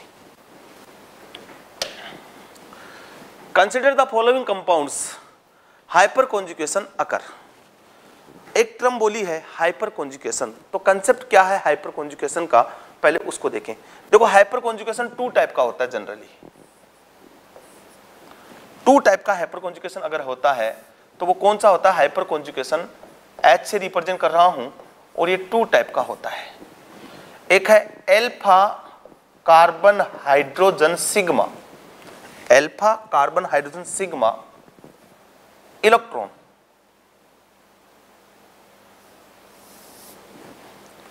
Alpha carbon hydrogen sigma electron overlap with vacant p orbital. ठीक है, एक होता है alpha carbon hydrogen sigma electron overlap with pi anti bonding. तो इसका मतलब तो ये हुआ, इस कंसेप्ट का मतलब तो ये हुआ कि जो कार्बोकेटाइन है H H H और कार्बोकेटाइन के पास यहां ये क्या है? वैकेंट P, और इसके पास वाला कार्बन क्या होगा? एल्फा, ये हाइड्रोजन, ये हाइड्रोजन, ये हाइड्रोजन, ये वाला अवलेप करे इसके साथ। एक तो इस टाइप का। अब ये कार्बोकेटाइन भी हो सकता है, कार्बोकेटाइन भी हो सकता है, और दूसरा और फ्री रेडिकल में भी हो सकता है। फ्री रेडिकल भी सेम ऐसा होगा, हाइड्रोजन, ये कार्बन, ये हाइड्रोजन, और ये कार्बन हाइड्रोजन, और यहाँ पे क्या होगा? एक और इलेक्ट्रॉन प्रेजेंट होगा, तो ये इलेक्ट्रॉन एक जो आएगा वो इधर से इधर आएगा। तो alpha carbon hydrogen sigma electron overlap with vacant p orbital. Okay, अब ये केस किसमें होता है? इससे हम क्या चेक करते हैं? Stability of carbocation and free radical. इन दो की हम स्टेबिलिटी क्या करते हैं? इससे चेक करते हैं। कार्बोकेटाइन की और फ्री रेडिकल की स्टेबिलिटी हम चेक करते हैं। दूसरा मैंने बोला कि इससे हम किसकी स्टेबिलिटी चेक करते हैं? इससे हम करते हैं स्टेबिलिटी ऑफ एल्किन। एल्किन के पास पाई एंटी बॉन्डिंग होता है। अब आप देखें, फ्री रेडिकल है ये फर्स्ट वाला, ये वाला एल्फा, इधर भी एल्फा, बट क्या इस एल्फा पे हाइड्रोजन है? नहीं है। ये एल्फा कौन सा हो गया? कंडीशन क्या है कि ये जो एल्फा कार्बन है ये क्या होना चाहिए? sp3 होना चाहिए, और इस पे क्या होनी चाहिए? हाइड्रोजन होनी चाहिए। sp3 होना चाहिए और इस पे क्या होनी चाहिए? हाइड्रोजन होनी चाहिए। तो यहाँ हाइड्रोजन नहीं है, तो ये वाला कंपाउंड शो नहीं करेगा। यहाँ भी PH3 बेंजीन रिंग लगी हुई है, यहाँ पे हाइड्रोजन नहीं, ये वाला भी शो नहीं करेगा। अब अगर हम बात करें इस कंपाउंड की, तो यहाँ आप देखें रेडिकल है और इसके पास यहाँ हाइड्रोजन है, तो ये शो करेगा क्योंकि एक हाइड्रोजन है। इधर से शो नहीं करेगा, इधर से तो वही डबल बॉन्ड नहीं आएगा क्योंकि ब्रेड्स रूल को फॉलो नहीं करेगा। तो ओनली और ओनली वो होगा थर्ड में। तो आंसर जो जाएगा वो जाएगा फोर्थ। नेक्स्ट,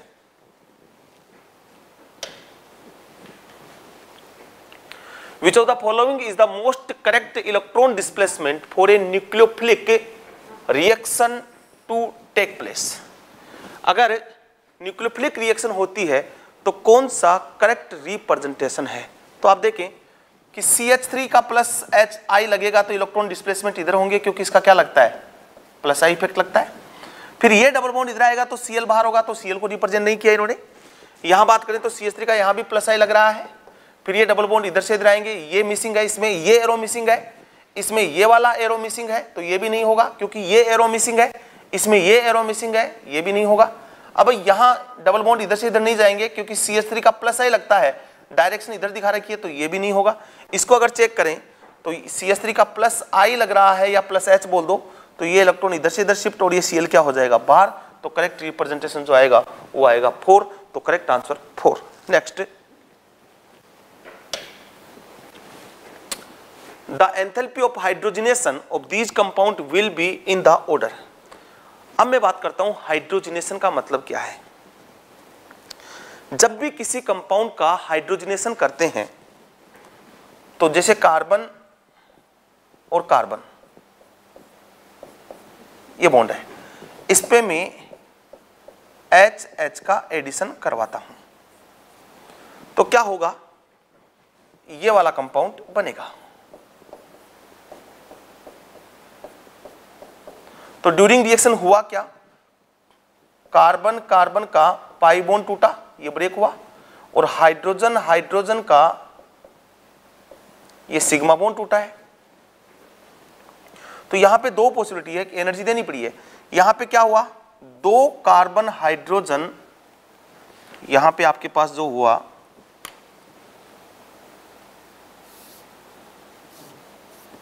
वो हुआ दो कार्बन हाइड्रोजन सिग्मा बॉन्ड बने हैं, ठीक है। तो ड्यूरिंग दिस प्रोसेस कितनी एनर्जी रिलीज होगी, उसी का नाम है हीट ऑफ हाइड्रोजनेशन। जब किसी कंपाउंड का हम हाइड्रोजनेशन करवा रहे हैं, हाइड्रोजनेशन का मतलब है H2 का एडिशन, तो मैं यहाँ H2 का एडिशन करवा रहा हूँ, तो उस दौरान कितनी एनर्जी रिलीज हुई है उसी का नाम है हीट ऑफ हाइड्रोजनेशन या एंथैल्पी ऑफ हाइड्रोजनेशन। मैं इसको ऐसे रिप्रेजेंट कर दूं, हीट ऑफ हाइड्रोजनेशन, ठीक है। अब ये कैसे चेक करते हैं हीट ऑफ हाइड्रोजनेशन, भाई इस पाई बॉन्ड की जितनी ज्यादा स्टेबिलिटी होगी ना, इसको ब्रेक करने के लिए उतनी ज्यादा क्या करनी पड़ेगी, एनर्जी देनी पड़ेगी। तो इसका मतलब पाई बॉन्ड की स्टेबिलिटी अगर बढ़ती है तो हीट ऑफ हाइड्रोजनेशन की वैल्यू क्या हो जाती है, कम हो जाती है। और आपने सबने पढ़ा भी होगा कि इसको हम कैसे रिप्रेजेंट करते हैं, देखें।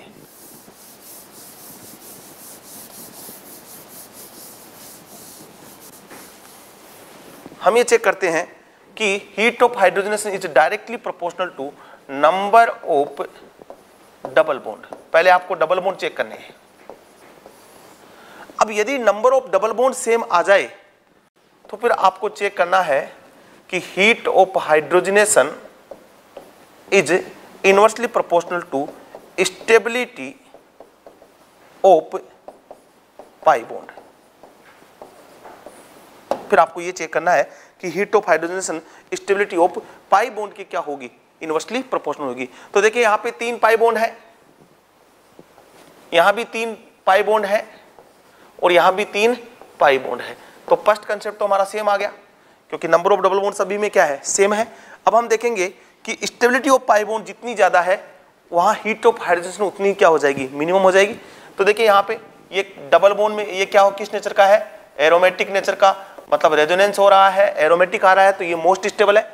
इसमें रेजोनेंस हो रहा है, इसमें रेजोनेंस, और इसमें रेजोनेंस नहीं है, इसमें रेजोनेंस क्या है, एब्सेंट।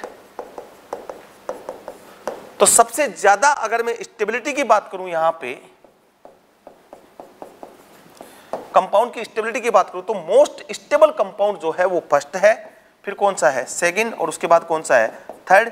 अगर हीट ऑफ हाइड्रोजनेशन की बात करेंगे तो सबसे ज्यादा होगी थर्ड की, फिर सेकंड की और उसके बाद फर्स्ट की। ओके, तो यहां पे हम देखेंगे कि फर्स्ट, सेकंड और थर्ड जो है, थर्ड, सेकंड, फर्स्ट हमारे पास आंसर आएगा और वो है थर्ड। तो third is correct answer. Next question बात करते हैं। The total number of pi bond electron in the following structure is. तो देखें 1 pi bond formed by 2 electron. एक पाई बॉन्ड का फॉर्मेशन कितने इलेक्ट्रॉन से होता है, 2 इलेक्ट्रॉन से होता है। तो देखो इसमें पाई बॉन्ड कितने हैं, 1 पाई बॉन्ड, 1, 2, 3 और 4। तो टोटल पाई बॉन्ड कितने हैं, 4 पाई बॉन्ड। और मैं बोल रहा हूं इसमें आपसे पूछा बॉन्ड इलेक्ट्रॉन्स पूछे हैं, मैं बोल रहा हूं एक पाई बॉन्ड का फॉर्मेशन 2 इलेक्ट्रॉन से होता है, तो 4 पाई बॉन्ड का इलेक्ट्रॉन कितने से होगा, 8 इलेक्ट्रॉन वाले पाई बॉन्ड हो गए। तो आंसर जो जाएगा वो जाएगा थर्ड। सिंपल सा बॉन्डिंग से रिलेटेड क्वेश्चन है।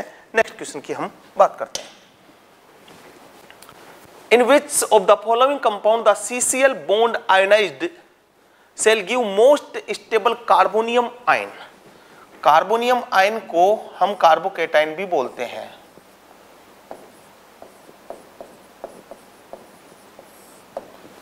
कि मोस्ट स्टेबल कार्बोकेटाइन कहां बनेगा।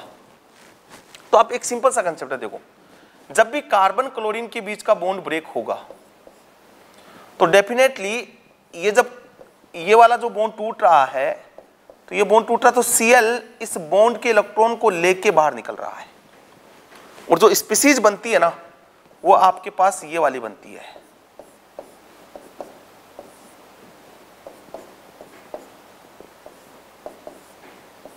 ये वाली स्पीसीज बनती है। तो हम ये देख पा रहे हैं कि जब Cl निकल रहा है तो कार्बन के इलेक्ट्रॉन को लेके भी बाहर निकल रहा है। अब ये कार्बन इस Cl को EgO में इलेक्ट्रॉन कब देगा? जब पीछे जो कार्बोकैटायन बन रहा है वो जितना ज्यादा स्टेबल होगा वो Cl को उतनी ही जल्दी इलेक्ट्रॉन दे देगा। ऐसे समझे सिंपल से मेथड में। भाई कार्बन कहेगा भैया मैं इलेक्ट्रॉन क्यों दूं? क्योंकि कार्बन इलेक्ट्रॉन देने के बाद इसका ऑक्टेट क्या नहीं हो रहा, कंप्लीट नहीं हो रहा। बट कार्बन को Cl को इलेक्ट्रॉन देगा तो वो इस कंडीशन में देगा, भाई देगा तो हर कंडीशन में, बट अगर स्टेबल हो रहा है, वो मोर स्टेबल हो रहा है, तो वो क्या दे देगा? इजी वे में दे देगा। तो आप यहां देखें, यहां देगा तो Cl यहां पॉजिटिव चार्ज आया, अगर यहां देगा तो यहां पॉजिटिव चार्ज आया, यहां देगा तो यहां पॉजिटिव चार्ज आया, और यहां देगा तो यहां पॉजिटिव चार्ज आया। अब हम बात करते हैं कि सबसे स्टेबल कार्बोकैटायन बना कहां?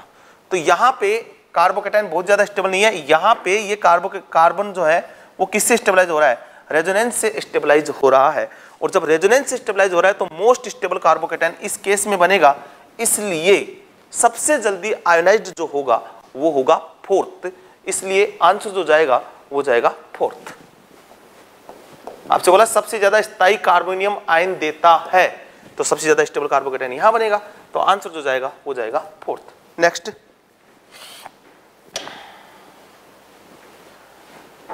The correct statement regarding the basicity of aryl amine is.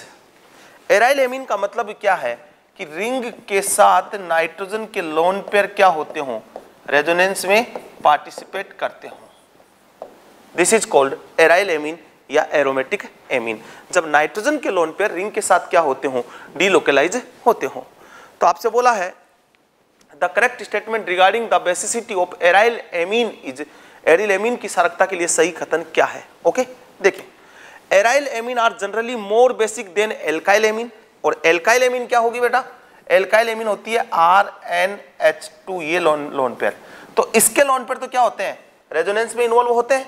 इसके लोन पेयर रेजोनेंस में इन्वॉल्व नहीं होते हैं। तो अभी एक मैंने पीछे क्वेश्चन करवाया है, उसमें बोला है कि जो EgO में लोन पेयर देगा वो ज्यादा बेसिक होगा। तो ये EgO में लोन पेयर नहीं देगा। क्यों नहीं देगा? क्योंकि इसके लोन पेयर रेजोनेंस में क्या हो रहे हैं? इन्वॉल्व हो रहे हैं, इसलिए ये EgO में नहीं देगा। पहला ऑप्शन देखें, aryl amine are generally more basic. पहला ये बोला कि aryl amine generally more basic होता है, नहीं, एल्काइल एमीन ज्यादा होती है, तो आगे पढ़ने की जरूरत नहीं है, पहला स्टेटमेंट यही गलत हो गया।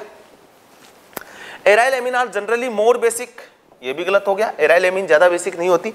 Aryl amine are generally more basic, ये भी गलत हो गया। देखो कितना EgO में क्वेश्चन हो रहा है, तीनों स्टेटमेंट गलत हो गए कि एराइल एमीन ज्यादा बेसिक नहीं हो सकती एल्काइल एमीन से। यहां बोला aryl amine are generally less basic, definitely ये लेस बेसिक है। फिर बोला है देन एल्काइल एमीन, ठीक है, because the nitrogen lone pair electrons are delocalised by interaction with the aromatic ring pi electron system. ये मैंने बोला है अभी कि नाइट्रोजन के लोन पेयर रिंग के साथ क्या दिखा रहे हैं? रेजोनेंस दिखा रहे हैं, इसलिए आसानी से अवेलेबल नहीं होगा। तो इजी सा क्वेश्चन, आंसर जो जाएगा वो जाएगा फोर्थ। ठीक है, इस क्वेश्चन का जो आंसर जो जाएगा वो जाएगा फोर्थ। अब देखते हैं हम नेक्स्ट क्वेश्चन के बारे में कि नेक्स्ट क्वेश्चन क्या है। The pair of electron in the given carb A9, एक आपको कार्ब एनाइन दिया हुआ है, is present in which of the following orbitals. और आपको ऑप्शंस दिए हुए हैं कि ये जो कार्ब एनाइन के जो पेयर ऑफ इलेक्ट्रॉन है वो कौन से ऑर्बिटल में प्रेजेंट है। ऑप्शन दिए हुए हैं sp3, sp2, sp और 2p। तो इसका आंसर जो जाने वाला है वो sp जाने वाला है। और वो कैसे जाएगा उसको हम कैसे एक्सप्लेन करेंगे, देखें इधर। हम ये बात करते हैं कि जब भी हम हाइब्रिडेशन चेक करते हैं तो n की वैल्यू जो होती है कि n की वैल्यू अगर 2 आती है तो हम हाइब्रिडेशन बोलते हैं sp। और n की वैल्यू 2, n कैसे कैलकुलेट करते हैं? n हम कैलकुलेट करते हैं number of sigma bond plus number of lone pair, इससे हम n की वैल्यू चेक करते हैं। तो अगर मैं यहाँ n की वैल्यू चेक करूं इसके अराउंड, तो ये CH3 ये कार्बन और ये ट्रिपल बॉन्ड और कार्बन और यहाँ पे क्या प्रेजेंट है, नेगेटिव चार्ज। तो इस कार्बन का अगर हाइब्रिडेशन की बात करूँ तो एक सिग्मा बॉन्ड है और एक लोन पेयर है, तो इसका मतलब n की वैल्यू 2 आएगी, तो हाइब्रिडेशन कौन सा होगा, sp। और मैं इसको ऐसे एक्सप्लेन कर देता हूँ, sp का मतलब इसके पास 2 sp ऑर्बिटल प्रेजेंट है, और 2 sp ऑर्बिटल का मतलब हुआ कि एक कार्बन sp ये हुआ, दूसरा कार्बन का sp ये हुआ, इसमें नेगेटिव चार्ज है और ये इधर सिग्मा बॉन्ड बना रहा है दूसरे कार्बन से, इसलिए जो आंसर जाएगा वो जाएगा sp। एक तो हम इस वे से देख सकते हैं, दूसरा हम इस वे से भी चेक कर सकते हैं कि आपके पास एक्चुअली में जब न्यूट्रल था तो ये वाला था, अब आपने H प्लस यहां से क्या कर दिया, रिमूव कर दिया, तो अभी ये कार्बन कौन सा था, sp, तो H प्लस रिमूव किया है वो sp से रिमूव हुआ है, ये ओवरलैपिंग कौन सी थी, sp और 1s। इससे इस वे से देखेंगे तो भी आंसर क्या जाएगा, हमारे पास sp जाएगा। अब हम बात करते हैं नेक्स्ट क्वेश्चन की। In which of the following molecule all atoms are coplanar. एक आपको कंपाउंड दिया हुआ है और पूछा है कि किस कंपाउंड में सभी एटम कोप्लेनर है। इसका मतलब ये हुआ, कोप्लेनर का मतलब क्या हुआ कि all atom lies in same plane, कि सभी एटम सेम प्लेन में होने चाहिए, इसका मतलब ये हुआ। ठीक है, तो सबसे पहले हम देखते हैं कि पहला कंपाउंड है, तो यहां जितने कार्बन है वो कौन सा है, sp3, और sp3 नॉन प्लेनर स्ट्रक्चर होती है, नॉन प्लेनर 3D स्ट्रक्चर, इसका मतलब इसमें सभी एक ही प्लेन में नहीं है, तो फर्स्ट आंसर नहीं आएगा। सेकंड बात करें, अच्छा sp and sp2 carbon and species or atom bonded to sp और sp2 carbon lies in same plane। इस कंसेप्ट को आप देखें, कंसेप्ट है कि मैं बोल रहा हूं sp और sp2 कार्बन, sp है या sp2 कार्बन है, या sp और sp2 कार्बन से बॉन्डेड स्पीसीज या उससे बॉन्डेड जो एटम है उसका एक ही प्लेन होगा। तो यहां अगर बात करें, ये sp2 है, ये भी sp2 है, ये sp है, ये sp है, क्योंकि C इसका मतलब क्या है, C ट्रिपल बॉन्ड N, तो ये इतना वाला पार्ट तो क्या है, एक ही प्लेन में है। अब इस कार्बन से जो ये कार्बन बॉन्डेड है, यहाँ पे ये कार्बन तो एक ही प्लेन में है, इसके साथ ये हाइड्रोजन एक ही प्लेन में है, बट ये जो दो हाइड्रोजन है, एक अबाउ द प्लेन है, दूसरा बिलो द प्लेन है। क्यों? क्योंकि ये कार्बन कौन सा हाइब्रिडेशन हो गया बेटा, sp3 हो गया, और मैं बोल रहा हूं sp3 का ये जो कार्बन है, ये कार्बन केवल इसके साथ प्लेन में है, बाकी दो हाइड्रोजन प्लेन में नहीं है, तो सेकंड वाला आंसर भी नहीं आएगा। इसकी बात करें तो यहां हम देख पा रहे हैं कि यहां भी सभी क्या है, sp3, तो ये भी नहीं आएगा। अब इसकी बात करें तो क्या यहां ऑल एटम या ऑल कार्बन आर sp2, यहां सभी कार्बन क्या है, sp2 है, और सभी कार्बन sp2 है, तो all atom lies in same plane, सभी एटम एक ही प्लेन में लाइज करेंगे, तो जो आंसर जाएगा वो जाएगा फोर्थ, तो fourth is correct answer. Next बात करते हैं, नेक्स्ट क्वेश्चन जो है वो देखते हैं कि the correct order of strength of the carboxylic acid, carboxylic acid का एसिडिक स्ट्रेंथ पूछा है और सभी में COH ग्रुप दिया हुआ है। तो जब एसिडिक स्ट्रेंथ हम चेक करते हैं तो कैसे चेक करते हैं, acidic strength, acidity is directly proportional to -R -H -I, कि एसिडिटी जो है वो डायरेक्टली प्रोपोर्शनल होती है -R -H -I के, या फिर मैं बोल दूं कि ऐसे बोल दूं कि acidity is directly proportional to -I inversely proportional to +I। अब बात करते हैं, यहां COH ग्रुप है, ये जो रिंग वाला पार्ट है वो तो सब में सेम है, और इस COH ग्रुप पे इस दूसरे ऑक्सीजन का क्या लगने वाला है, -I। इस COH ग्रुप पे इस ऑक्सीजन का भी क्या लगने वाला है, -I। इन दोनों ही जगह क्या लगने वाला है, -I, जबकि इसमें ऐसा कुछ नहीं लग रहा, इसमें इस रिंग का जो लगेगा वो क्या लगेगा, +I लगेगा। तो +I बढ़ेगा तो एसिडिटी सबसे कम होगी। तो डेफिनेटली जो फर्स्ट स्पीसीज है वो अदर 2 स्पीसीज से क्या होगी, कम एसिडिक होगी। समझ में आया? क्योंकि इस रिंग का यहाँ लग रहा है +I और +I अगर लगता है तो एसिडिटी क्या हो जाती है, कम हो जाती है। तो एक कंसेप्ट तो मेरे पास आया है कि फर्स्ट की जो एसिडिटी है वो कम है किससे, सेकंड और थर्ड से। अब बात करते हैं कि सेकंड और थर्ड में ज्यादा एसिडिक कौन होगा। तो दोनों में ही -I लग रहा है, बट जहां -I ज्यादा लगेगा, जहां -I ज्यादा लगेगा वो ज्यादा एसिडिक होगा। तो देखिए आप इधर, यहां से अगर मैं चेक करूं इस कार्बन से 1 2 और 3 नंबर से ऑक्सीजन का क्या लग रहा है, -I लग रहा है, ठीक है। और अगर यहां बात करें तो 1 2 3 और 4, यहां 4 नंबर से ऑक्सीजन का क्या लग रहा है, -I लग रहा है। और हमें पता है कि जो इंडक्टिव इफेक्ट है वो डिस्टेंस डोमिनेट फैक्टर है।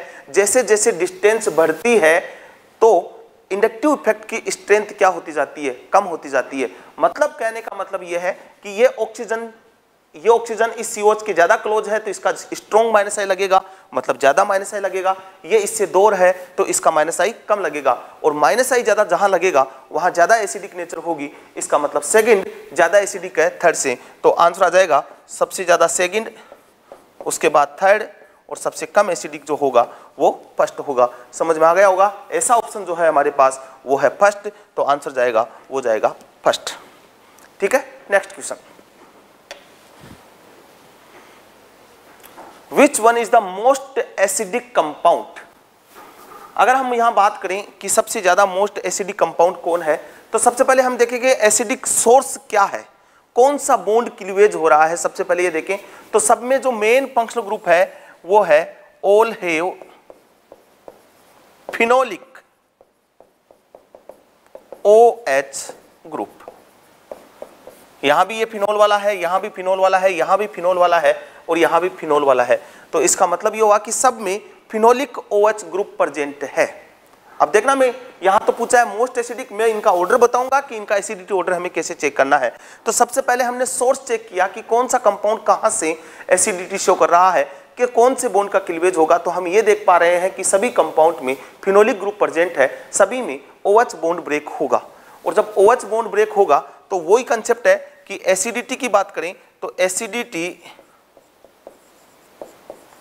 Is directly proportional to -R -H -I, inversely proportional to +R +H और +I। या मैं इसको ऐसे भी लिख सकता हूं कि एसिडिटी जो है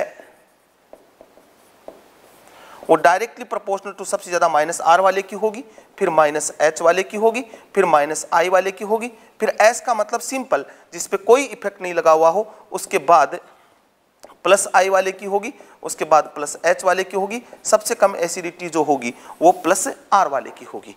अब हम इफेक्ट चेक करते हैं तो इस फिनोल पे कोई ग्रुप नहीं लगा हुआ, तो ये वाला कैटेगरी जाएगी हमारी सिंपल, जिसपे कोई ग्रुप नहीं लगा हुआ। इस पे बात करें NO2 का सभी को इफेक्ट पता होना चाहिए, पैरा पोर्शन पे है तो इसका -R लगेगा। यहाँ 3 NO2 है, ये इसके ऑर्थो के रेस्पेक्ट में है, ये ओ पैरा पे है, ये ऑर्थो पे है, तो इसका भी -R लगेगा, इसका भी -R लगेगा, इसका भी -R लगेगा। और ये वेल नोन एसिड है जिसको आप बोलते हैं पिक्रिक एसिड। इस एसिड का नाम क्या है, पिक्रिक एसिड, ये पिक्रिक एसिड है। यहाँ CH3 का जो है वो लगेगा +H, यहाँ लगेगा CH3 का +H। अब हम एसिडिटी ऑर्डर देखते हैं। सबसे पहले बात करते हैं कि एसिडिटी होगा जहां -R लगा है, यहां भी -R लगा है, यहां भी -R लगा है, बट आप देख सकते हैं कि इसमें केवल एक NO2 ग्रुप का -R लग रहा है, जबकि यहां 3 NO2 ग्रुप का -R लग रहा है। तो सबसे ज्यादा जो एसिडिक नेचर का होगा वो होगा थर्ड वाला, उसके बाद सेकंड जिसपे -R लग रहा है। अब इस पे +H, फिर -H कहीं नहीं लग रहा, -I कहीं नहीं लग रहा, सिंपल कौन सा है अपने पास, फर्स्ट वाला है। और उसके बाद प्लस H वाला जो सबसे कम एसिडिक होगा 4th। मतलब इन कंपाउंड की एसिडिक स्ट्रेंथ ये होगी। क्वेश्चन में आपसे ये पूछा हुआ था कि which one is the most acidic compound, तो हम यहाँ देख पा रहे हैं कि सबसे ज्यादा एसिडिक जो होगा वो होगा 3rd, तो 3rd इज करेक्ट आंसर। ठीक है, नेक्स्ट बात करते हैं। The correct statement regarding electrophile, electron श्रेणी के लिए सही कथन है। ठीक है, अब इलेक्ट्रोफाइल का मीनिंग क्या होता है पहले हम इस चीज को देखें, उसके बाद इस क्वेश्चन को सोल्व करें। तो इलेक्ट्रोफाइल का मतलब क्या होता है, तो देखो इलेक्ट्रोफाइल को हम लिखते हैं इलेक्ट्रोफाइल, और ये दो वर्डों से बना हुआ है, इलेक्ट्रो प्लस फिलिक, और फिलिक का मतलब होता है लविंग, मतलब वह स्पीसीज जो इलेक्ट्रॉन से लव करती है उसको हम इलेक्ट्रोफाइल कहते हैं। मतलब इलेक्ट्रोफिलिक का मतलब क्या है, इलेक्ट्रॉन से लव करने वाली स्पीसीज को हम इलेक्ट्रोफाइल कहते हैं। हिंदी में देखेंगे तो और बेटर समझ में आएगा, इलेक्ट्रॉन से नहीं, मतलब वो स्पीसीज जो इलेक्ट्रॉन से स्नेह रखती है उसको हम इलेक्ट्रॉन से नहीं कहते हैं।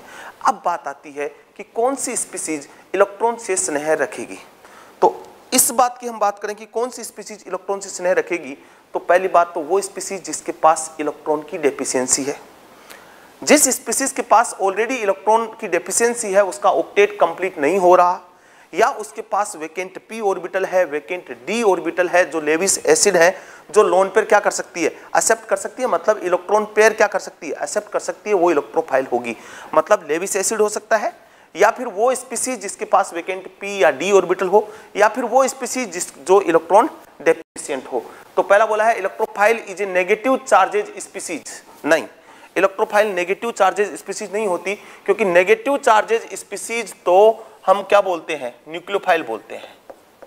ये क्या होती है, न्यूक्लियोफाइल होती है, ये स्पीसीज नहीं होगी।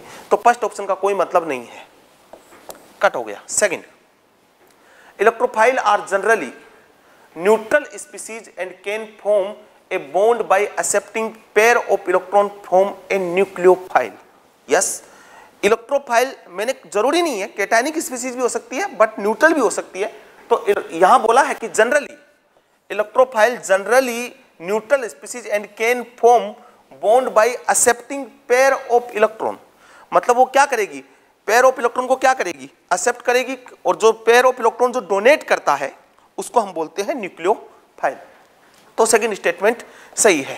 अब थर्ड की बात करें, electrophile can be either neutral और positively charge species and can form a bond by accepting a pair of electron from a nucleophile.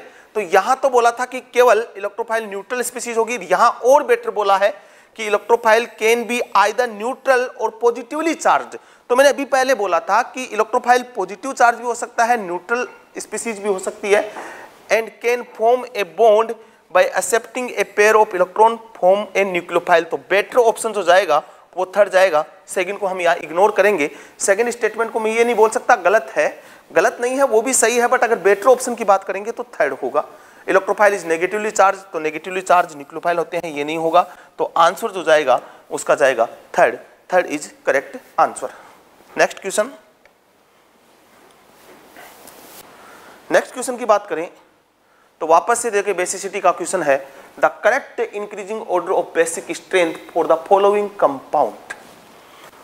तो बेसिक स्ट्रेंथ के पीछे भी मैंने एक दो क्वेश्चन आपको सोल्व कराए हैं। कंसेप्ट ये मैं बोल रहा हूं कि सबसे पहले मोस्ट बेसिक वो कंपाउंड होगा जो इजी वे में लोन पेयर डोनेट करेगा, और इजी वे में लोन पेयर वो डोनेट करेगा जिसके लोन पेयर रेजोनेंस में इन्वॉल्व नहीं हो रहे हों, जिसके लोन पेयर डिलोकलाइज नहीं हो रहे हों।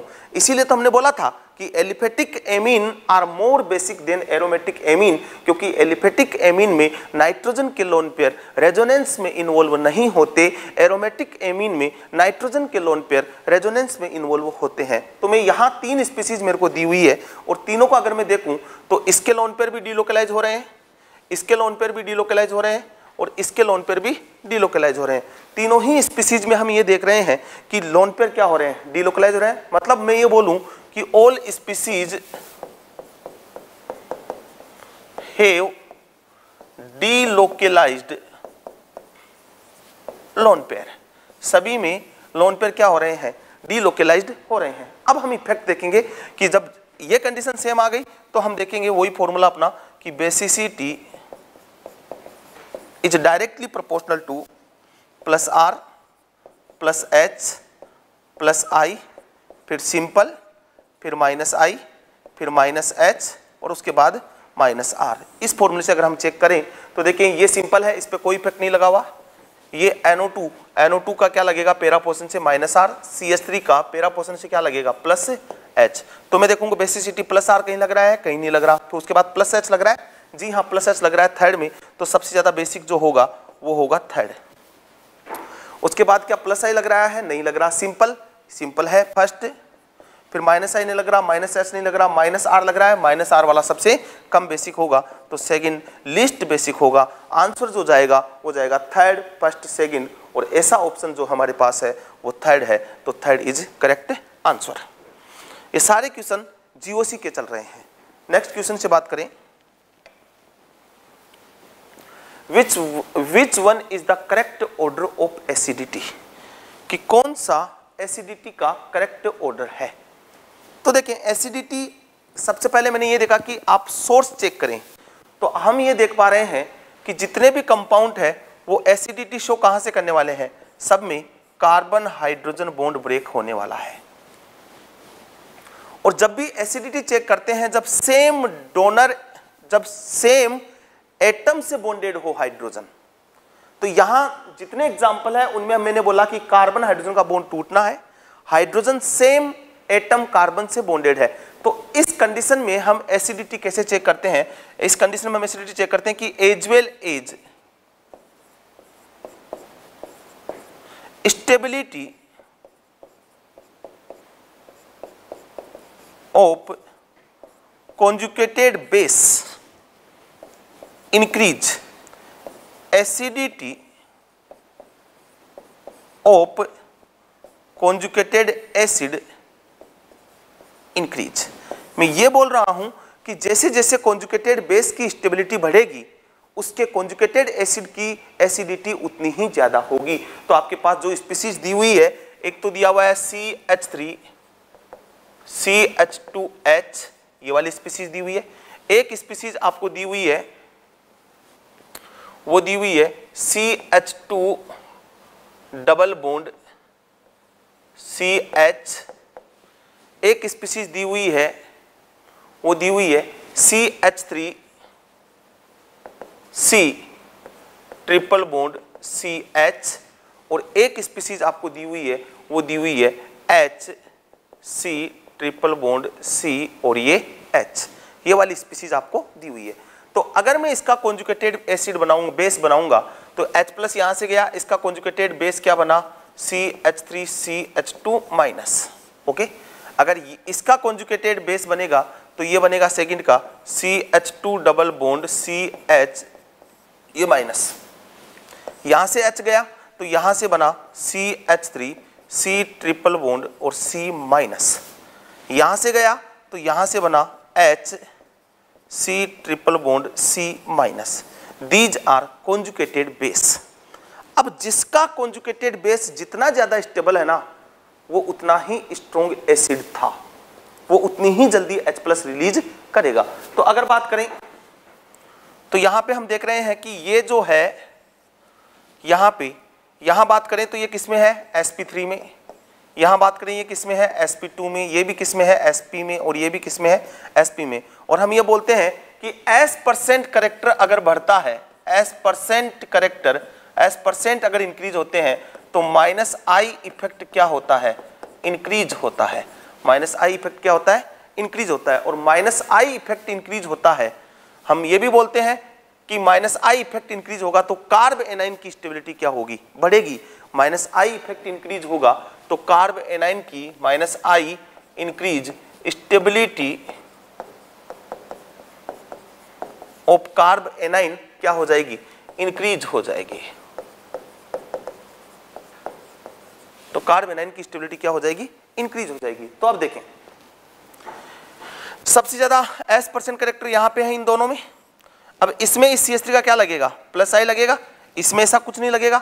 तो सबसे ज्यादा स्टेबल कौन सी है, वो फोर्थ, इनको नंबर देता हूँ, फर्स्ट, सेकंड, थर्ड और फोर्थ। सबसे ज़्यादा स्टेबल कौन सी है? फोर्थ। उसके बाद कौन सी आ जाएगी? थर्ड। उसके बाद माइनस आई यहाँ ज़्यादा लगेगा, सेकंड। और उसके बाद फर्स्ट।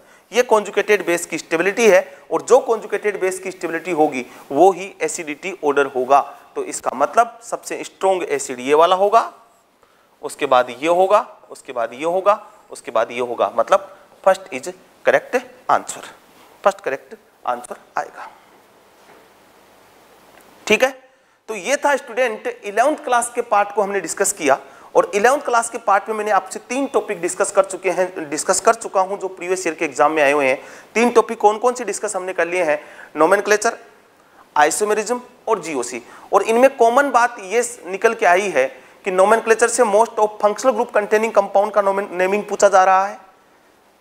जो आइसोमेरिज्म है, आइसोमेरिज्म में बेसिकली जो सबसे ज्यादा जो आइसोमेरिज्म पूछी जा रही है वो टोटोमेरिज्म पूछी जा रही है। उसके बाद ज्योमेट्रिकल आइसोमेरिज्म भी पूछा जा रहा है, और कुछ टर्म्स स्टीरियो की भी यूज में ले रहा है। ओके, अब उसके बाद हम बात करते हैं कि जो नेक्स्ट क्वेश्चन था, जो हमने बात की थी, वो था जीओसी का। तो जीओसी में मोस्ट ऑफ क्वेश्चन जो घूम रहे हैं वो घूम रहे हैं एसिडिटी और बेसिसिटी स्ट्रेंथ पे। और एसिडिटी और बेसिसिटी स्ट्रेंथ को आप ढंग से अगर करोगे तो बहुत इजी सा क्वेश्चन आता है, और आप इजी वे में कर सकते हो। अब हम जो नेक्स्ट जो सीक्वेंस में बात करेंगे वो बात करेंगे हम हाइड्रोकार्बन से जो क्वेश्चन आए हुए हैं। Thank you.